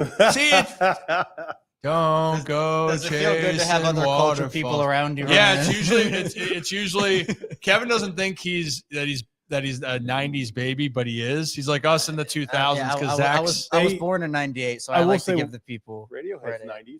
Yeah, you're good. Yeah. Look at Kevin. When I think of that song, though, I only think of that We're the Millers scene. Yes. Yeah. That's a great scene where they're singing it. That's in the RV. That's what I think of every time I hear that song. That's the only thing I think of. That kid was melodic. Goodness In the gracious. RV. You guys are good kids. Well, the other thing I wanted to close out with the whole trade thing. Did you see Raheem Mostert just blast Miami, former Miami Dolphin? It's like, this is what they do to their players that are Pro Bowl caliber guys. They treat them like shit. It's paraphrasing. And now Raheem Mostert's out there in Vegas with the Raiders. And then everyone thought on top of it, right, that, oh, they're looking for a tight end. The reports are out there, and everyone's like, oh, my gosh, Mark Andrews. They're going to trade for Mark Andrews. They did get a former Raven, just happened to be the one that was retired on the Giants and made a career with the Raiders, Darren Waller. He's back. It's just interesting. You know what? I hope we have those types of moves when baseball pops around here in 30 days for the deadline, where we have that moment where I get a trade sent to me before the news is broken. I had that happen last year, Dave. Wow. Gavin, well, I had a friend who played on the White Sox that told me about a move, and Zach was really upset that I didn't tell him before the move actually broke. You're a lockbox. I'm a lockbox. My relationships matter too much on that. Wasn't even a good move. I shook my That's why he was mad. Like, I was so excited. I was like, oh, I was like, Garrett Crochet. Elijo Jimenez. I mean, well, you said you knew this whole time, you son of a, and then that's kind of how it cut out. And you know what? The curious case of Eloy Jimenez, that was an experience that people are going to talk about in Baltimore for a lifetime. No doubt about it. Also, they could be talking about a lifetime of Gavin Sheets in Baltimore. I'm still going to talk about that. He should have a chance to be an all-star. And I can't wait to break him down. Did you see Dave, as I'll let Charlie on here in a second, did you see Gavin run into the wall as hard as he could a couple weeks ago? Oh, yeah. I saw that highlight. Yeah. It was tough. Yeah. I was worried about the wall. And Gavin was just laying on the ground, acting like he was hurt. I think he was a little bit banged up. It was a baby. He was being a baby. It's like when he went over the railing. Yeah. Yeah. Oh, that was partially my fault. But actually, it was his fault. He's the one that did it, right? He thought I was going to catch him. I wasn't going to do that. Gavin weighs 245, and I said, don't fall over the railing that has a 10-foot drop. But whoever listens to the guy, that's known the guy for about 20 years. But if you're new to the channel, I think he's ready. New to the channel, hit that like and subscribe button. But Charlie, if you're ready, just give me a thumbs up. Hell yeah. All right, joining us now. Plays for the Ravens. We just talked a little bit of football about tight ends moving around. Current tight end for the Baltimore Ravens, and arguably better golfer than long snapper Nick Moore. Let's bring on Charlie Kolar. Charlie. What's up, guys? What's going on? So, in all seriousness, golf game, I got to know, because every time I talk to Nick, including yesterday, I get the idea and sense he's the best at almost everything he does. Golf, I will say, he's pretty good. Where do you rank your game here? Yeah, I just finished playing. I'll be home in time. Sorry about that. But I'm certainly not as emotionally attached to my golf game as Nick. But if we're playing straight up and like we're playing for money, I'm getting under that skin, man. I'm getting in that head. I'm getting in that head. It's a mind game. It's not about the skill level. It's about, hey, Nick, don't push this putt left again. Bam, pushes it left. But usually we're playing friendly games. You know, it's really, I've realized it's pretty easy to push the envelope with Nick. And he goes, dude, still crap. I go, I said I could say one comment, like the SEC. I talk about Georgia football all the time with him. And I can make one comment, and even though like I like to joke around, and it's striking a chord automatically. You know, he's got to learn to get tougher skin, just like the pregame. Did Nick ever show you the preseason game from last year against the Falcons? I mean, I was there. I was playing, but I don't know what you're talking about. I'll send after this. I'll send you the video. A rookie for the Falcons just put Nick in his place a little bit, and Nick didn't like it too much. I thought just one guy wanted it more than the other. So as much as I love to make fun of Nick does do a great job. He's put on the island a lot. It's a hard job, you know. Your head's down, you got to get up fast. You got a 280 guy running as hard as he can right past you. So he does do a good job. I just like to get under skin a little bit, just to know. Of course, I do too. Don't tell him that I like him. You know, don't tell him that we're friends. The way I play golf is, how can I have the maximum amount of fun? Do I take a mulligan whenever I want it? Absolutely. Is there a gimme longer than my driver? Every time. Yeah, I mean, did that ball hit the tree? No, it didn't. It's in the fairway now. Nice job. And that's how I play golf. See, I think you'd be fun to play with, because that's kind of how I would like to have my outlook, because golf is hard. Baseball for me, I played for a while, Charlie. Played a sport that and then playing golf where it really tests why do you even like this? Because you fail so much. I just don't play that way. Like, I take a breakfast ball, I take a brunch ball, I take a lunch ball, I take a late snack ball, I take a back nine breakfast, I take a mental health ball. I take them all. You know what? I'm going to add that to my repertoire of games moving forward when I go out to the golf course. So I appreciate it. There's a par 3 at Wavelands, like the long par 3. I think it's 13. That's pretty much guaranteed to have a Dr. Trish ball. That's our team clinician, like therapist on our team. She's getting the ball in her honor every time. There's a ball that goes in the woods, bam, going again. Don't worry about it. And that people get upset sometimes. I'm like, these are open rules. We are playing for $45, so I pretty much play that way. That is phenomenal. I am. This is going to really enhance my golf experience personally. I don't cheat. Like, if we're playing a scramble, we're actually trying to keep score. I'm not going to turn in a 52. Like, we're going to shoot for real because we're actually, playing these other people. If I was golfing with my buddies on a normal day, I'm doing whatever I want. That's what I'm talking about. Enhance the experience when things aren't on the line. Just have a good time out there. Things can be hard enough, right? The only time I ever get annoyed is when you watch this group tee off on the first tee and they all put it over the water, 2 fairways over, and they turn in a 54. And I'm like, sure about that? You sure about that? Sure about that? I mean, damn, dude. I mean, look, sports are hard. Golf is definitely the most challenging in that regard. I still think hitting a baseball is up there because Lord knows I've broken a lot of bats, and it has tested a lot of things. And that's one thing Nick and I bonded over in the beginning is just getting rung up, striking out constantly in the minors. It was great. It was a lot of fun. It builds character, so to speak. But you got what do you got? I don't have my watch on right now. Whoops. Charlie, what do you got? You got 3 weeks left till camp? 4 weeks? Yep. I think we start the 22nd. Okay. So you're ready to lock and load, but you already went down. You already started some work, or you put in some work down at tight end just this past week. What is that like, by the way, for people that don't understand it? It's like all the tight ends and Kittle and Kelsey are the ones that kind of put this together. But explain a little bit about what kind of goes down there. Pretty much an excuse to drink beers. That's about what it is. It's like, we learn. We go out the field on Tuesday. We do some meetings. You definitely pick up some stuff. If you pick up 1 or 2 things and make you a little better player, that's great. You're not going to revolutionize your game in 3 days, but you'll go on the field. We'll learn some stuff, but it's great. We had a couple outings. We had a concert. T Swift got up there. That was sick. And I wouldn't say I'm like a diehard Swiftie, but kind of am now. I mean, wow. She sang one song and it was the best performance I've ever seen in my entire life. It was unbelievable. Like, she walked on that stage and the place erupted. And I was like, okay, maybe. All right, Maddie, I'm sorry. I might love her. I'm sorry.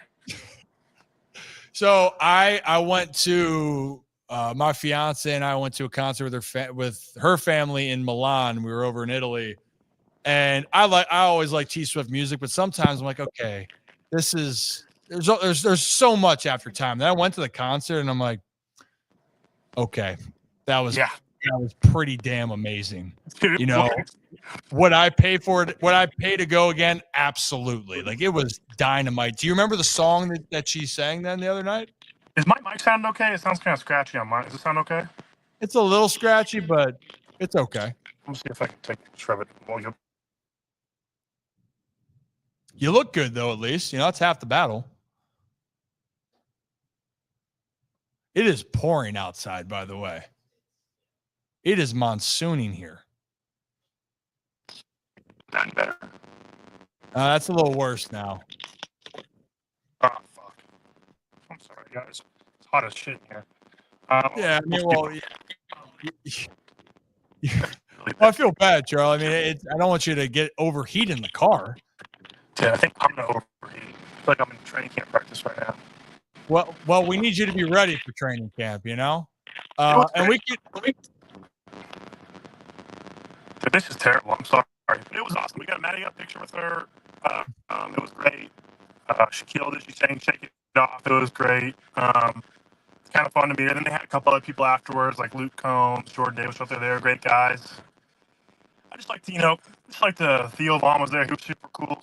I'm just like not really into all the small talk. I just like let's just get straight to the point. I just walk up to Theo. I'm like, "So Theo, what do you think about Iran and Israel?" Never met the guy, and I just want to. That's all I want to. I just want to hear the most wild takes possible. It was funny that we were talking to Luke Combs. I was like, "All right, Luke, rapid fire. Could you beat their ass? Ready? Eric Church, Morgan Wallen, Jordan Davis," and then he was just ripping them off. He said, "Dustin Johnson. No, who's the guy who's saying Cody Johnson?" Yeah. He said he's a badass. Like, says he's not. That's the one he's worried about. I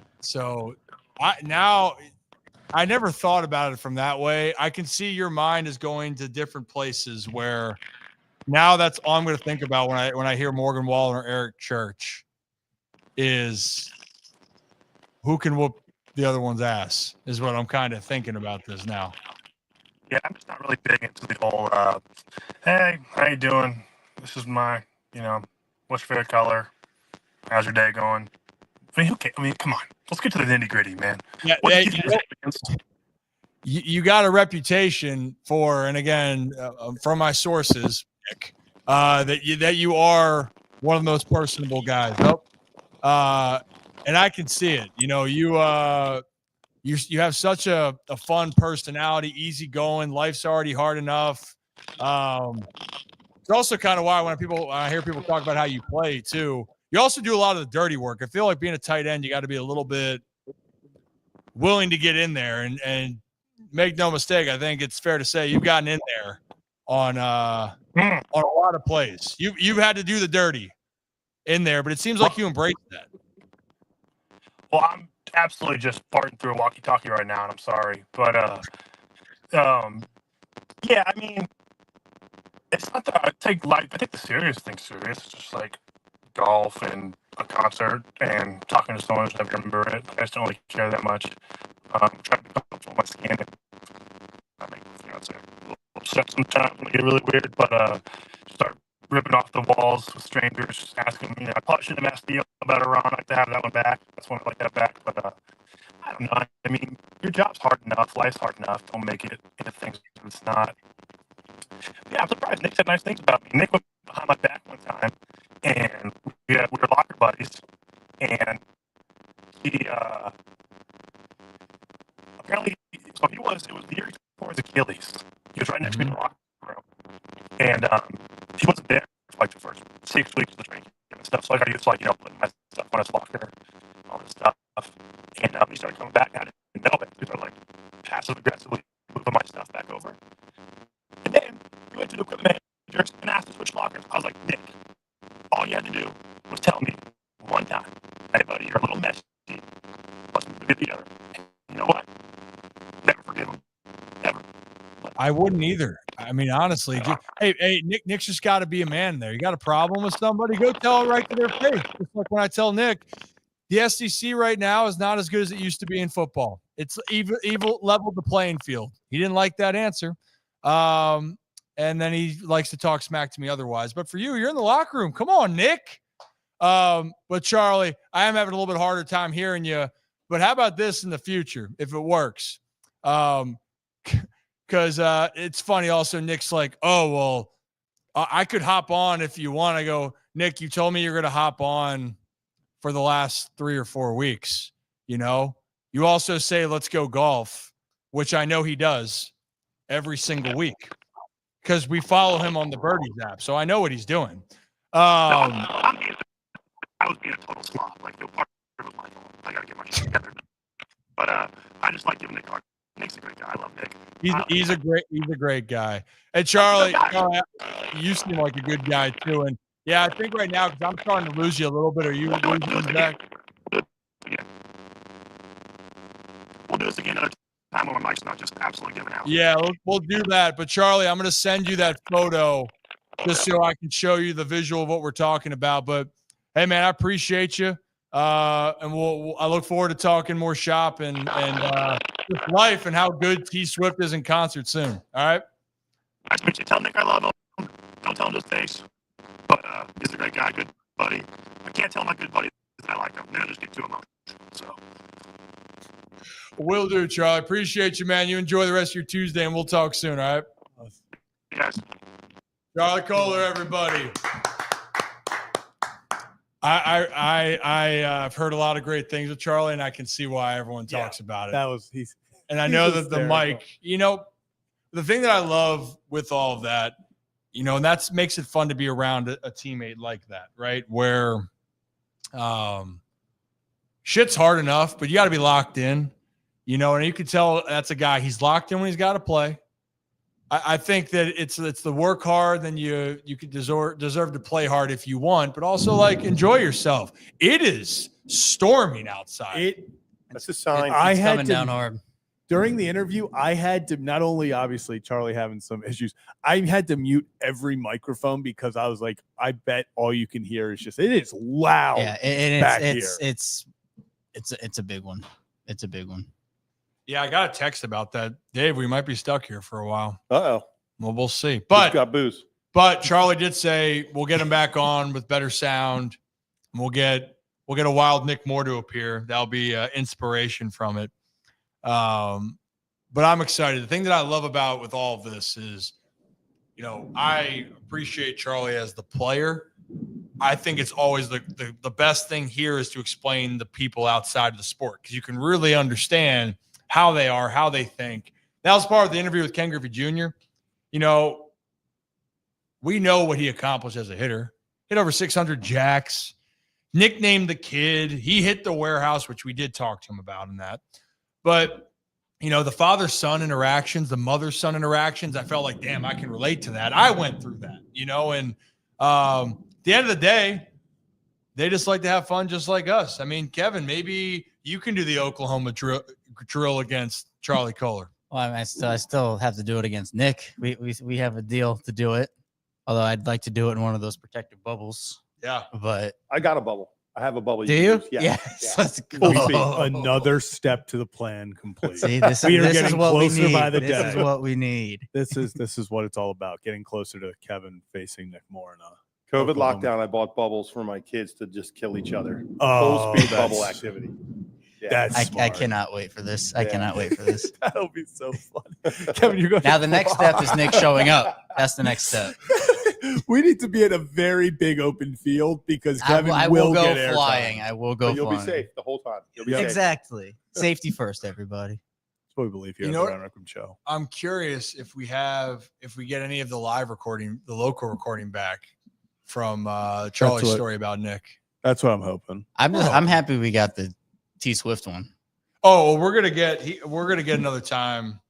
Look at that one came through decently clearly, didn't it? The one about Taylor Swift, didn't it? Oh yeah, that was good. Yeah. He's a big Swiftie.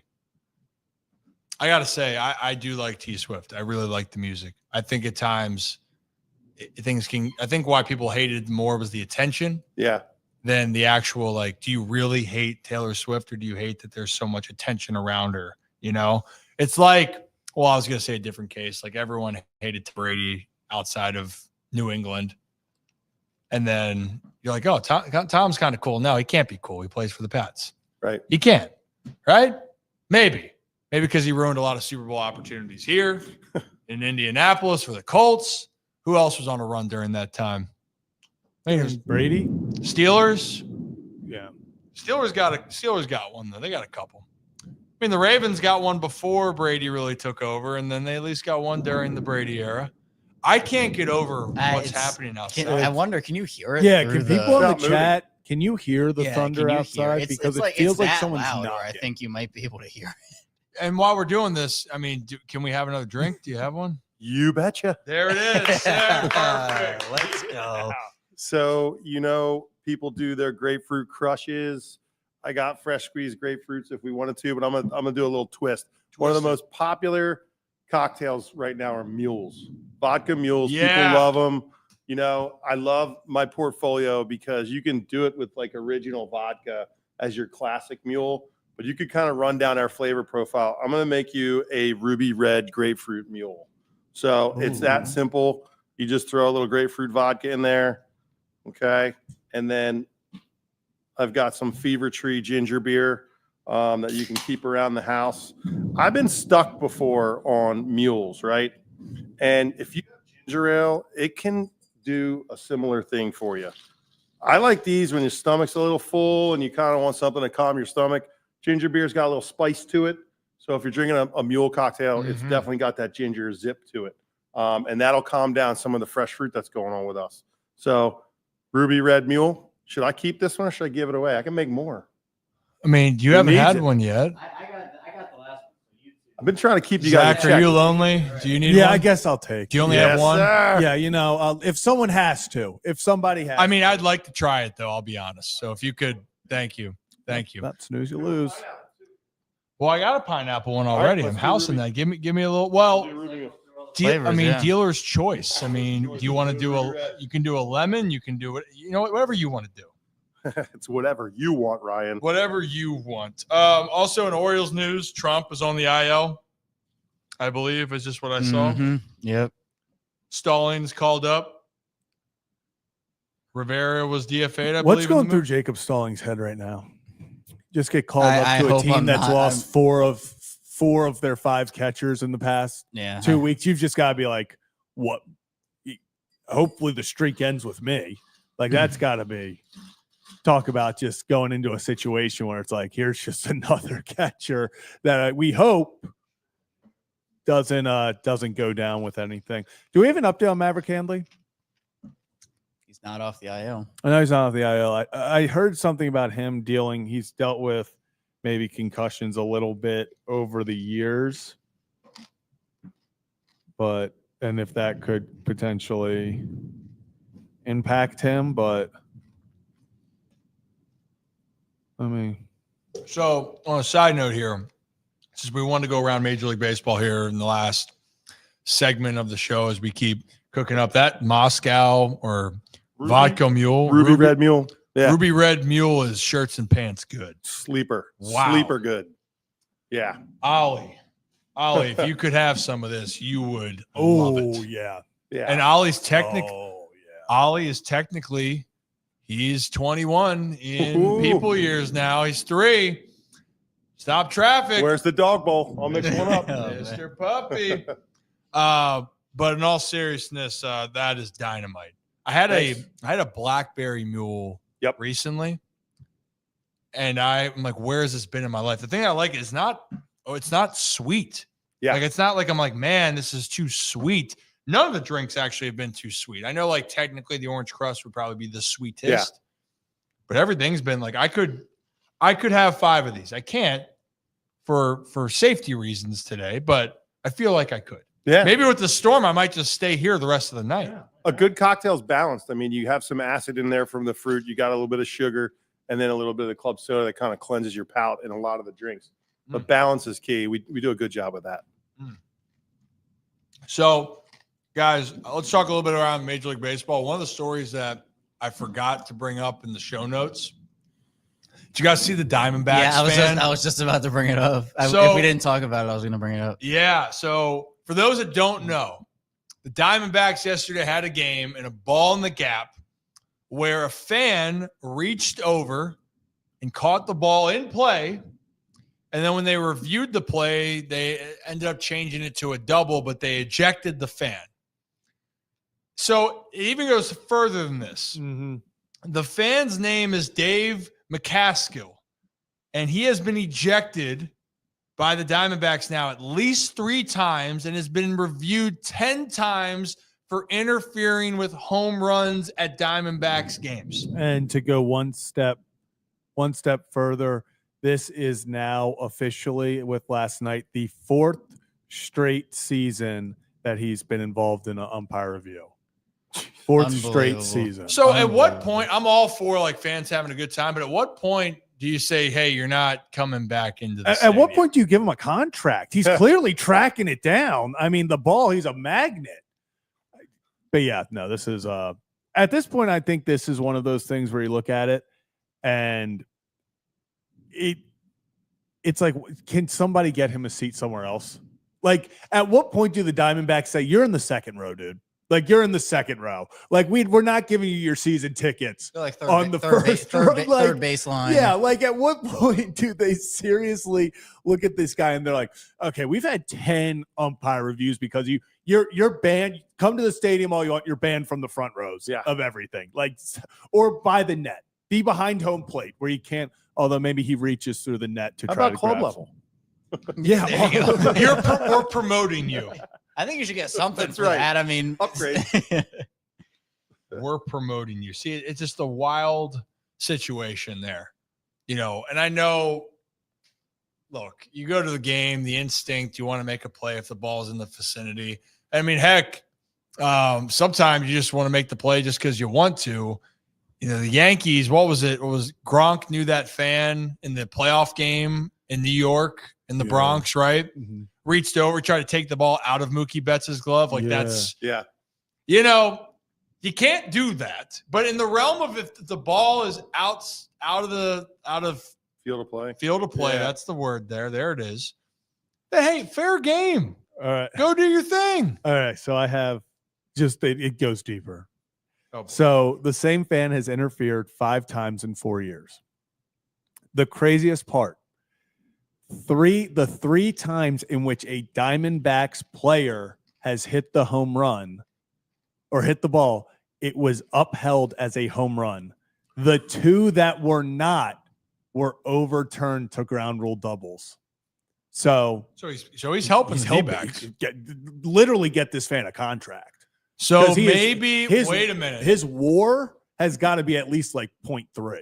So what you're telling me is maybe this is how fans can help their teams. If this is like Savannah Bananas, where if you catch a foul ball, you're out. Yeah. You catch a home run, in the field of play. I got to get him a Deep Eddy hat.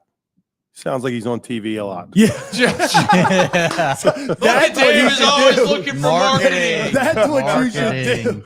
Companies got to reach out to him and be like, all right, if you're going to keep interfering, like we need, and when you catch it, make sure you show the Stand shirt. up proud, please. Show the day drink. He interfered with the Deep Eddy in hand. Perfect. I'm wondering, you haven't given me any of the swag to wear so I can be peacocking. There's a sexy Peter Millar in my car for you. Oh, as soon as this is over. But I got a couple of them. So you guys will be outfitted. Oh, wow. Do you have, Kevin, are you a medium or large? Give me some respect. I brought larges and extra larges, but I will take care of you. I will take care of you. Yeah. Kevin, but when you stand up straight, you look like a large. Yeah, thanks. Thanks. It's unbelievable. I'll take what I can get. Unbelievable. So that was one note that I saw. I saw Xander Bogaerts is announced that he's going to play for the Netherlands in the World Baseball Classic. Andrew Jones is on foul territory saying that that's the case. And he's also still recruiting Jerickson Profar, Ozzy Albies, Rafaela, Gregorius, Jonathan Scope, former Oriole, Kenley Jansen, another one. There's that. And also, guys, because it's July 1st, did you guys also know it's just going around Major League Baseball? Yeah. This is Deferred Money Day. It's Bobby Bonilla Day. Where's my money? Where's my money? Actually, fun I think fact I deserve $1 million personally. Every July 1st. Yeah. For resetting the trend on sleep schedules. I feel like I've really started something here. Did you have it on? Ryan spit out his drink. So I already told Zach this morning, but Dave, you will not meet a person that is on a more absurd sleep schedule than Kevin Ostreicher. Now, if you have a kid, makes sense that you might have your erratic hours. Guilty, right? Yeah, guilty. But it's my working hours. Kevin said, I'll get you an answer by the end of the night. It was one time. The end of the night for him was 6:30 in the morning. And he texted me going, hey, giving me the answer. Hey, I'm going to be up at Charlestown for the. I was going to say, are you in a casino while this is going on? Or no, I'm working the whole night through. Locked on Kevin. And you can go check out Locked on Ravens. I've been burned too many times from moves that happen late at night or headlines that happen late at night. And I've had the scrap show. So I say, you know what? Why not just do the work a little later? I make my own hours. So That's A great. little later, 2 a.m. Yeah. I've had midnight moves. Zach and I had to react to a 3 a.m. Corbin Burns to Arizona. We did a whole stream at 3 a.m. Yeah, that was And- wild. Yeah, That was wild. But just- for you, that he was texts annoying. me, he goes, hey, I'm going to be up there. And he goes, and just want to point out, I did say I would get to you by the Yeah. end of my night, which he did. Yeah. And then I got a collaboration post this morning. Kevin Ostreicher accepts your collaboration post. I did that. 6:24 I did that before I went to a.m.. bed. And I'm like, is Kevin just getting up? No, No. I don't know how you do it. I'm not even mad, not judging. It's like No, Ron, I it's hear- like yeah. Ron Burgundy talking to Baxter, because you know the scene, right? No, from, you from don't. Parks and Rec. No. Oh, Ron Anchorman. Burgundy. That was worse than Anchorman. anything I've Yeah. said. All right. You know what? I'll see That my. was- yeah. And So Ron Burgundy asks his dog Baxter, and he goes, "Oh, Baxter's talking to him," and of course Ron can understand his dog, right? And he goes, "Oh, and you ate the whole block of cheese? Like, I'm not even mad. I'm just impressed, right? I'm impressed." No. Yeah, Well, that's your little function. thank you. Thank you. cool. Thank you. Your walk-up songs like Bob Seger, Night Moves. You know what? See, Cue it up. we Cue it up. need our own wall. Every time we get introed, we walk in from the back with a song coming in. Look at the ideas we're coming up with today. So long story short, where's my $1 million? Well, you know who just got a $1 million payment, 1.4 million to be exact, I was on gonna today? say. Chris Yeah, I Davis. do know. No, Matt Holliday. Yeah, he doubled. Was his contract? Matt deferred? Holliday secured a $1.4 million deferral payment from the Cardinals, which is nearly double the $764,800 that his son Jackson is earning in Baltimore Wow. this season, How long as does a that? How big long does leaguer. that go? 2029. 2029. Wow. Let's look at some other ones. This Chris is Davis courtesy of- Day. Let's do it for Spot Track here, because I think this is. I'm on his Twitter too. Didn't know Spot Track was a real person. You didn't know it was a real person? Well, Like the website didn't know he was like he just goes by Spot Track now. So Adam Wainwright has a $1 million deferral payment that will be good until 2033. Former pitcher Brett Saberhagen Whoa. secures $250,000 from the Mets, stemming from a 3-year, $15 million extension back in 1994. The 61-year-old will continue to earn those payments through 2028. Jeez. Lorenzo Cain is making $1 million from the Brewers, and he will make that through 2027. Talk about Hall of Pretty Good guy. Yeah, Ryan Braun, $1.8 million from the Brewers, will earn that through 2031. So people are like, where's your team spending the money? They are spending the money on players that have already been there. Manny Ramirez cashed a $2 million deferral payment stemming from his deal, 8 years, $160 back in 2001. And he will continue to secure $2 million until 2026. Former Oriole Chris Davis has a $9.16 million payment today from the 7-year, $161 million 2016 contract, and he's set to cash another $31.5 million through 2037. Good Lord. How about that? wow. And Max Scherzer is getting paid by the Washington Nationals $15 million, and he will continue to get $15 million from the Nationals through 2028. Wild. So Bobby Bonilla started a trend that has continued on till this very day. It's wild. Zach, am I missing anything on there? No, but it's about what, another 8-10 years of it being Bobby Bonilla Day. Before this, it's just very obviously Shohei Ohtani Day, and the 50 million he will be getting every. What he's gonna end up getting? What, $670 million? Yeah, Something like that. like it over just over the course. Also, disgustingly disappointing news. Lorenzo Cain has a career WAR of 38.2, so he's not eligible for the Hall of Pretty Good. Damn. Yeah, he tried his hardest. -4 WAR in his 2022 with the Brewers. Tried to get eligible, but he's too good. Also crazy, just have to throw this out there.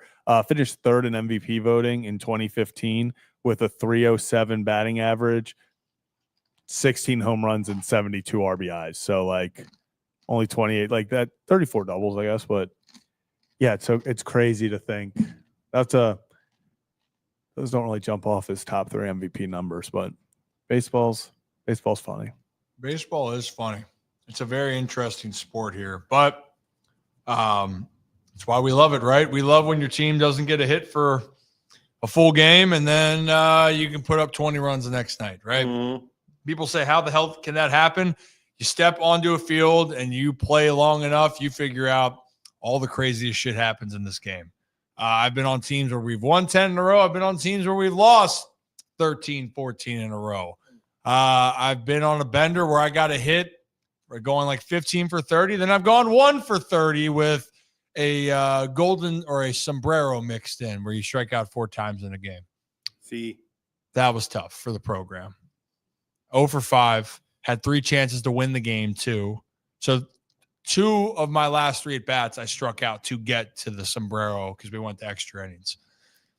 Yeah, that was tough. Tough scene. Yeah, Tough your boy broke out of it though 2 days later. There you Because go. the next day I was off because they're like, man, maybe you need to rest because woof. I'm like, no, I want to play, but my teammate got ejected from the game. I got put in and I struck out 2 more times. So I was 0 for 6 with 7 punchies. Eek. You want to talk, Wedding Crashers, they have this thing that's a book Owen Wilson starts reading and saying, don't jump. I was thinking that way, Kevin. I went to the cage. Frederick had 1 cage. I went and hid in that thing for like an hour and a half after the game, ripping my hands to shreds and thinking, does my swing feel better? And the answer was absolutely not. And then my next game, I went 0 for my first at bat or 2. And I'm like, this is great. This is just, I'm going to continue to flounder. And then I battled 1 at bat, and I thought this lefty was going to throw me a curveball, and he threw me a fastball in. I don't know how I hit it, but I hit it for a homer.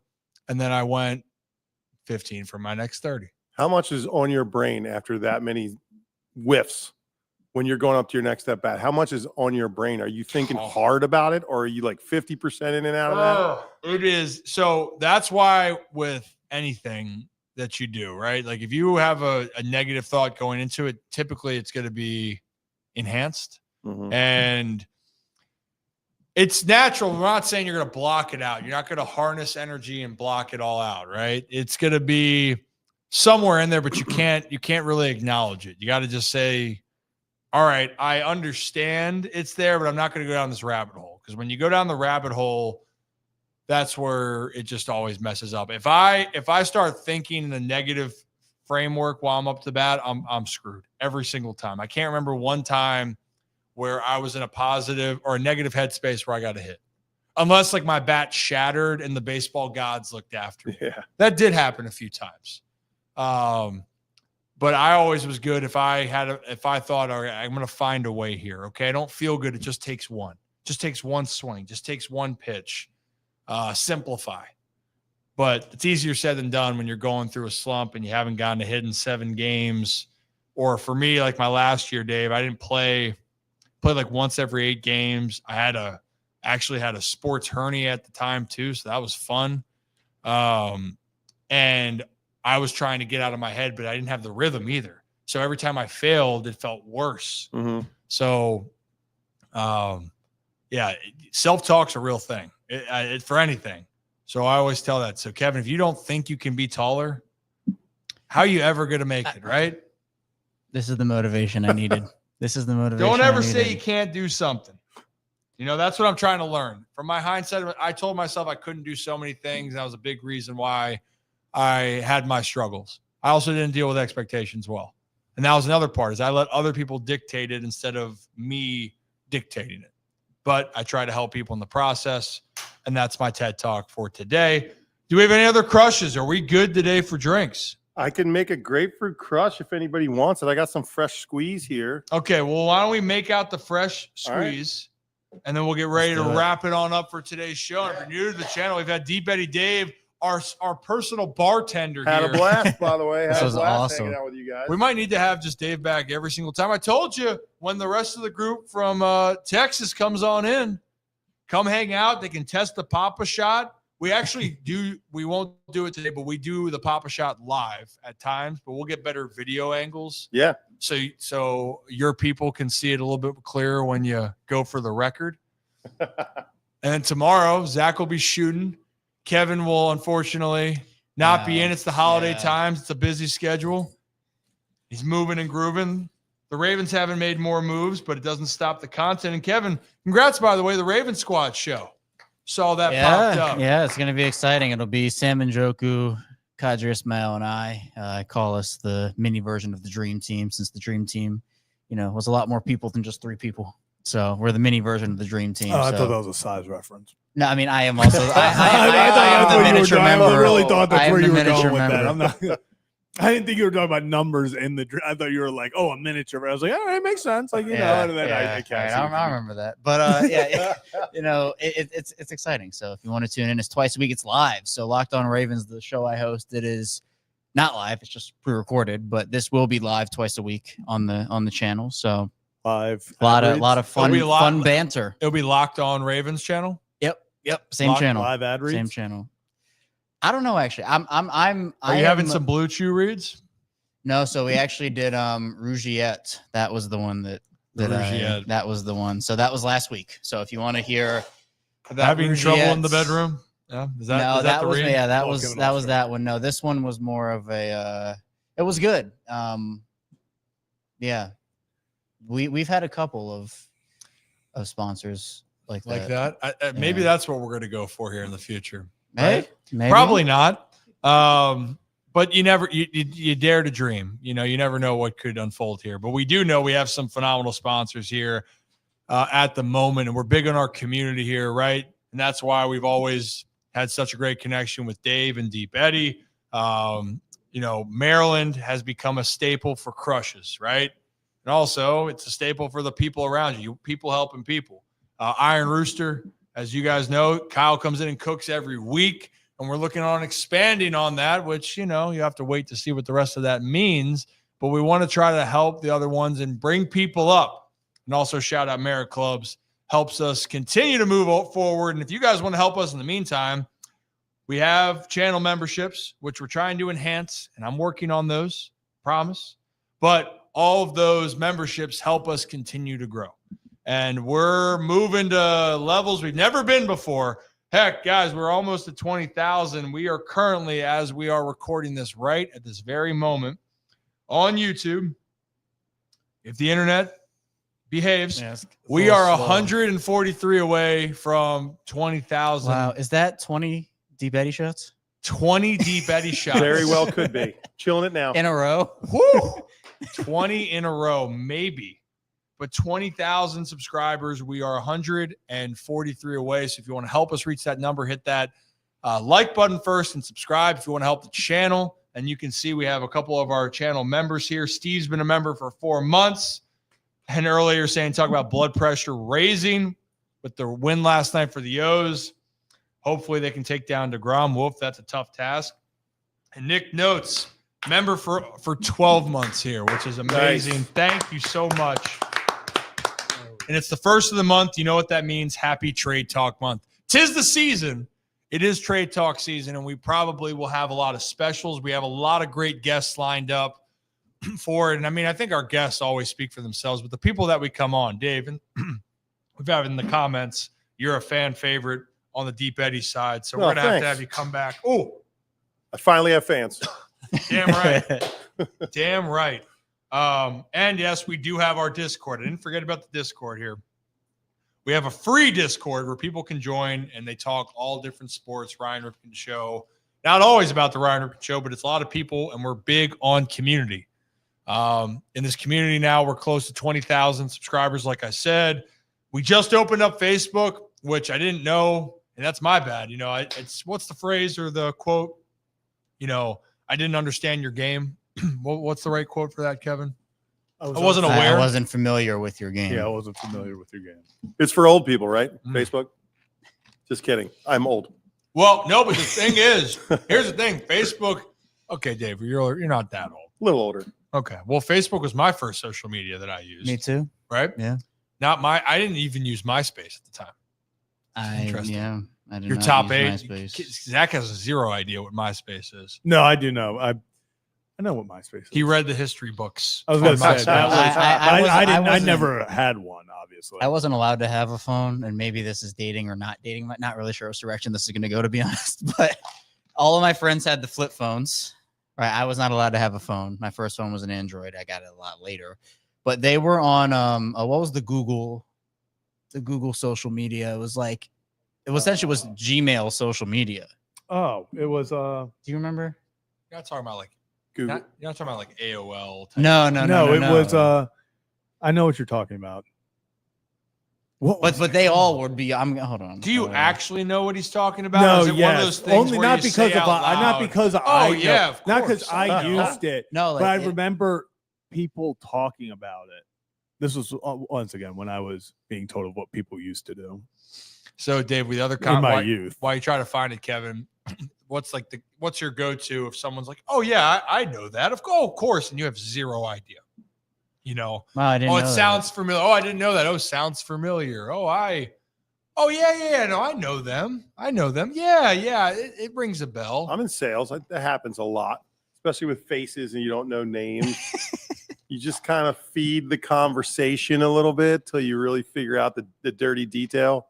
Yeah, getting stuck without a name is Was tough. Google Plus it?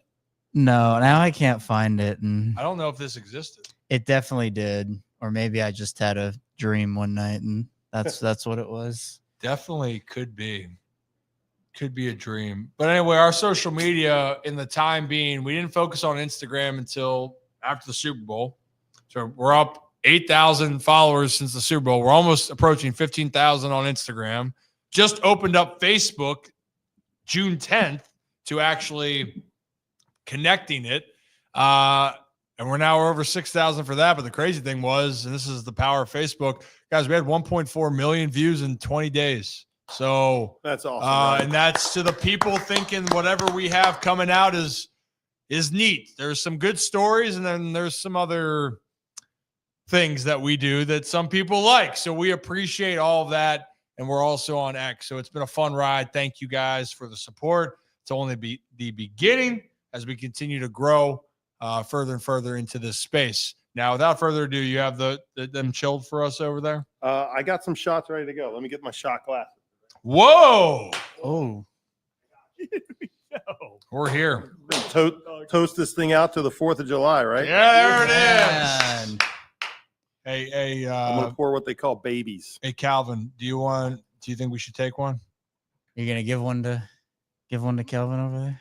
He can't handle it. I can't handle his yeah. liquor. Yeah, it's tough. Feel bad for the guy, you know? Well, also, though, I think the Orioles can't have a Cal Ripken bobblehead again. See what happened? Never again. We watched it live. I think we all know what happened. We reacted. It's been blocked. Gosh, Maybe they got to do a bobblehead for you. Maybe that's the next. that'd be step. pretty electric. But we'll stick with, I think, the Jackson coconut one. Oh, the little baby. Oh, and they got the little baby. You're still working. We are still working. Yep. These are Dietary lemon shots. Mm. Chilled lemon is always the crowd pleaser here. Classic. Kind of like doing an old school lemon drop, but we do it all in the bottle, so you don't have to do anything but just pour it. Oh, Hey, also, by the way, Kyle Iron Rooster, he texted me. I missed it earlier.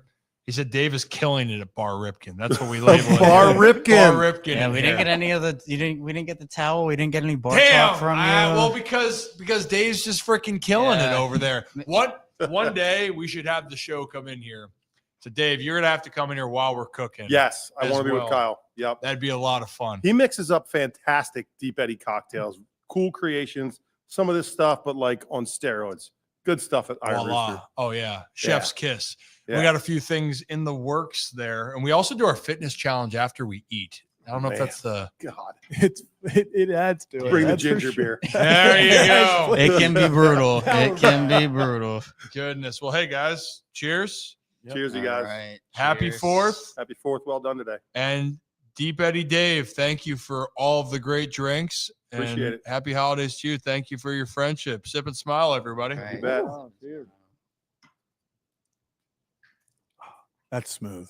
Just That's not even straight up alcohol. vodka right there. How good is that? That's Wow. too easy. Yeah. Yeah. That is really good. This, can I get these for the tailgate season? Yeah.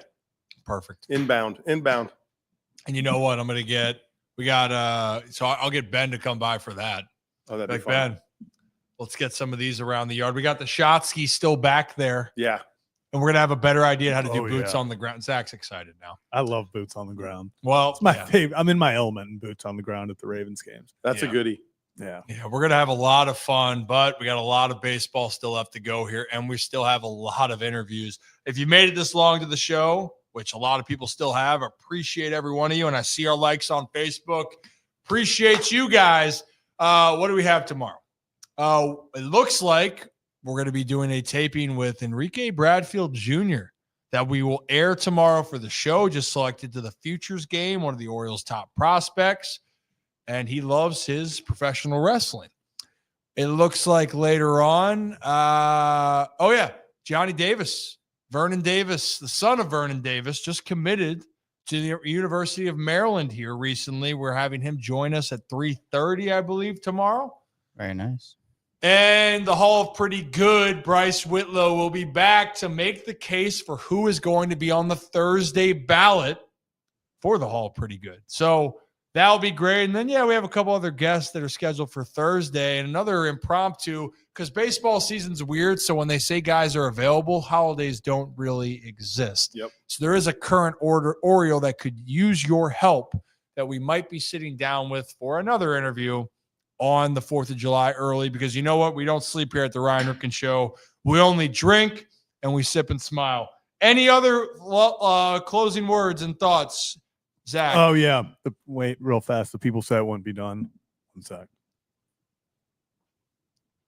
We officially got Kevin the hat. Oh, this is the best day of my life. You actually I got have him a been white waiting star. for this. Over a year I have late. been A waiting year for this late. moment. I have been promised a white star hat. Well, hey, you Right. got to move into the frame, Zach. Go, yeah. All right. Also, you can see the difference. Yeah, between this is the worn and exact brand same. This is new. the exact same hat color wise. But you don't have to look right at me. Look at the camera now. Like, smile at each other, or Shake hand like you just got drafted. I should step beautiful. out. No. Oh, you're good. You're enhancing the moment. Oh, hey, you know what? Post-hat interview. That's right. We always Wow. have these. So, hey, Post Kevin, interview. post-game interview. Dave, we wrap these things up after our fitness challenge, after something dramatic on the show. We go to the podium. So, Kevin, Yeah. the look on your face, the shock. There's a moment you dreamed of, but actually that dream's a reality. Talk about it.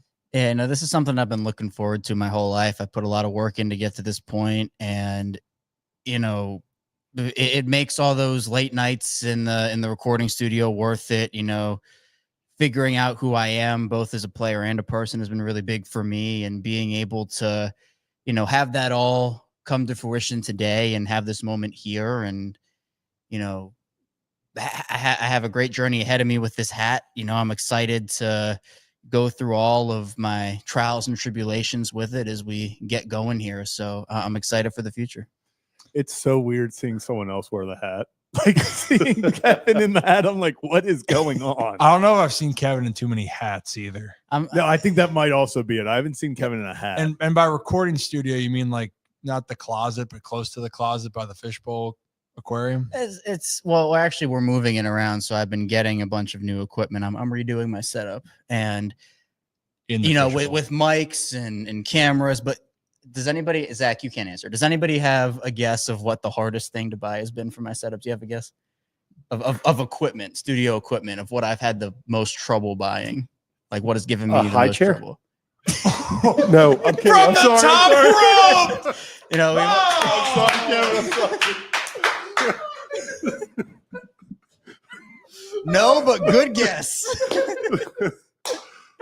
That's what we love doing. A booster's seat. I goodness. think I've made it with Deep Betty Dave here though, because you know what you do with your friends, you rag on them, right? That's exactly what Totally you do. made it. Oh my god, I can't believe I said that live. Woo. Bro, British Raven's on the floor over there. He's on the floor. He's on the floor. Well, with guess the what? comment. So am I, because I'm short, so it's okay. Goodness gracious. Well, booster seat, new hat, Kevin's enhancing the studio space. But look at that. Kevin and Zach React are now matching and brothers. Okay, well, the answer was tripod. So tripod. Well, isn't that great? That's great. Tripod, high chair, same thing. But goodness gracious, similarities in there, right? Hey, you know what? And you know what, Steve, again, from the top rope. And this is what we love about the show. And this is why you guys tune in sometimes, is that we talk baseball, we talk sports, but we like to get a little bit unhinged. The vodka talking. It's the vodka talking here. Yeah. Yep. Hey, you know what? You day drink responsibly. That's Deep Eddie's motto. And our motto here always is to have a day and have a night. That was a great way to end and lock this up. I got to get better at remembering to hit the during those. Oh, yeah. moments. Sound effects. Like, Next time I'm going you did the crickets. next time that we're here, I'm going to make sure everyone can get the sound effects because they can't hear. Well, our audience can hear the drums. I might just have to do it next time. It's just headphones. Just Beautiful. headphones. All right, let's cue the music and get on out of here.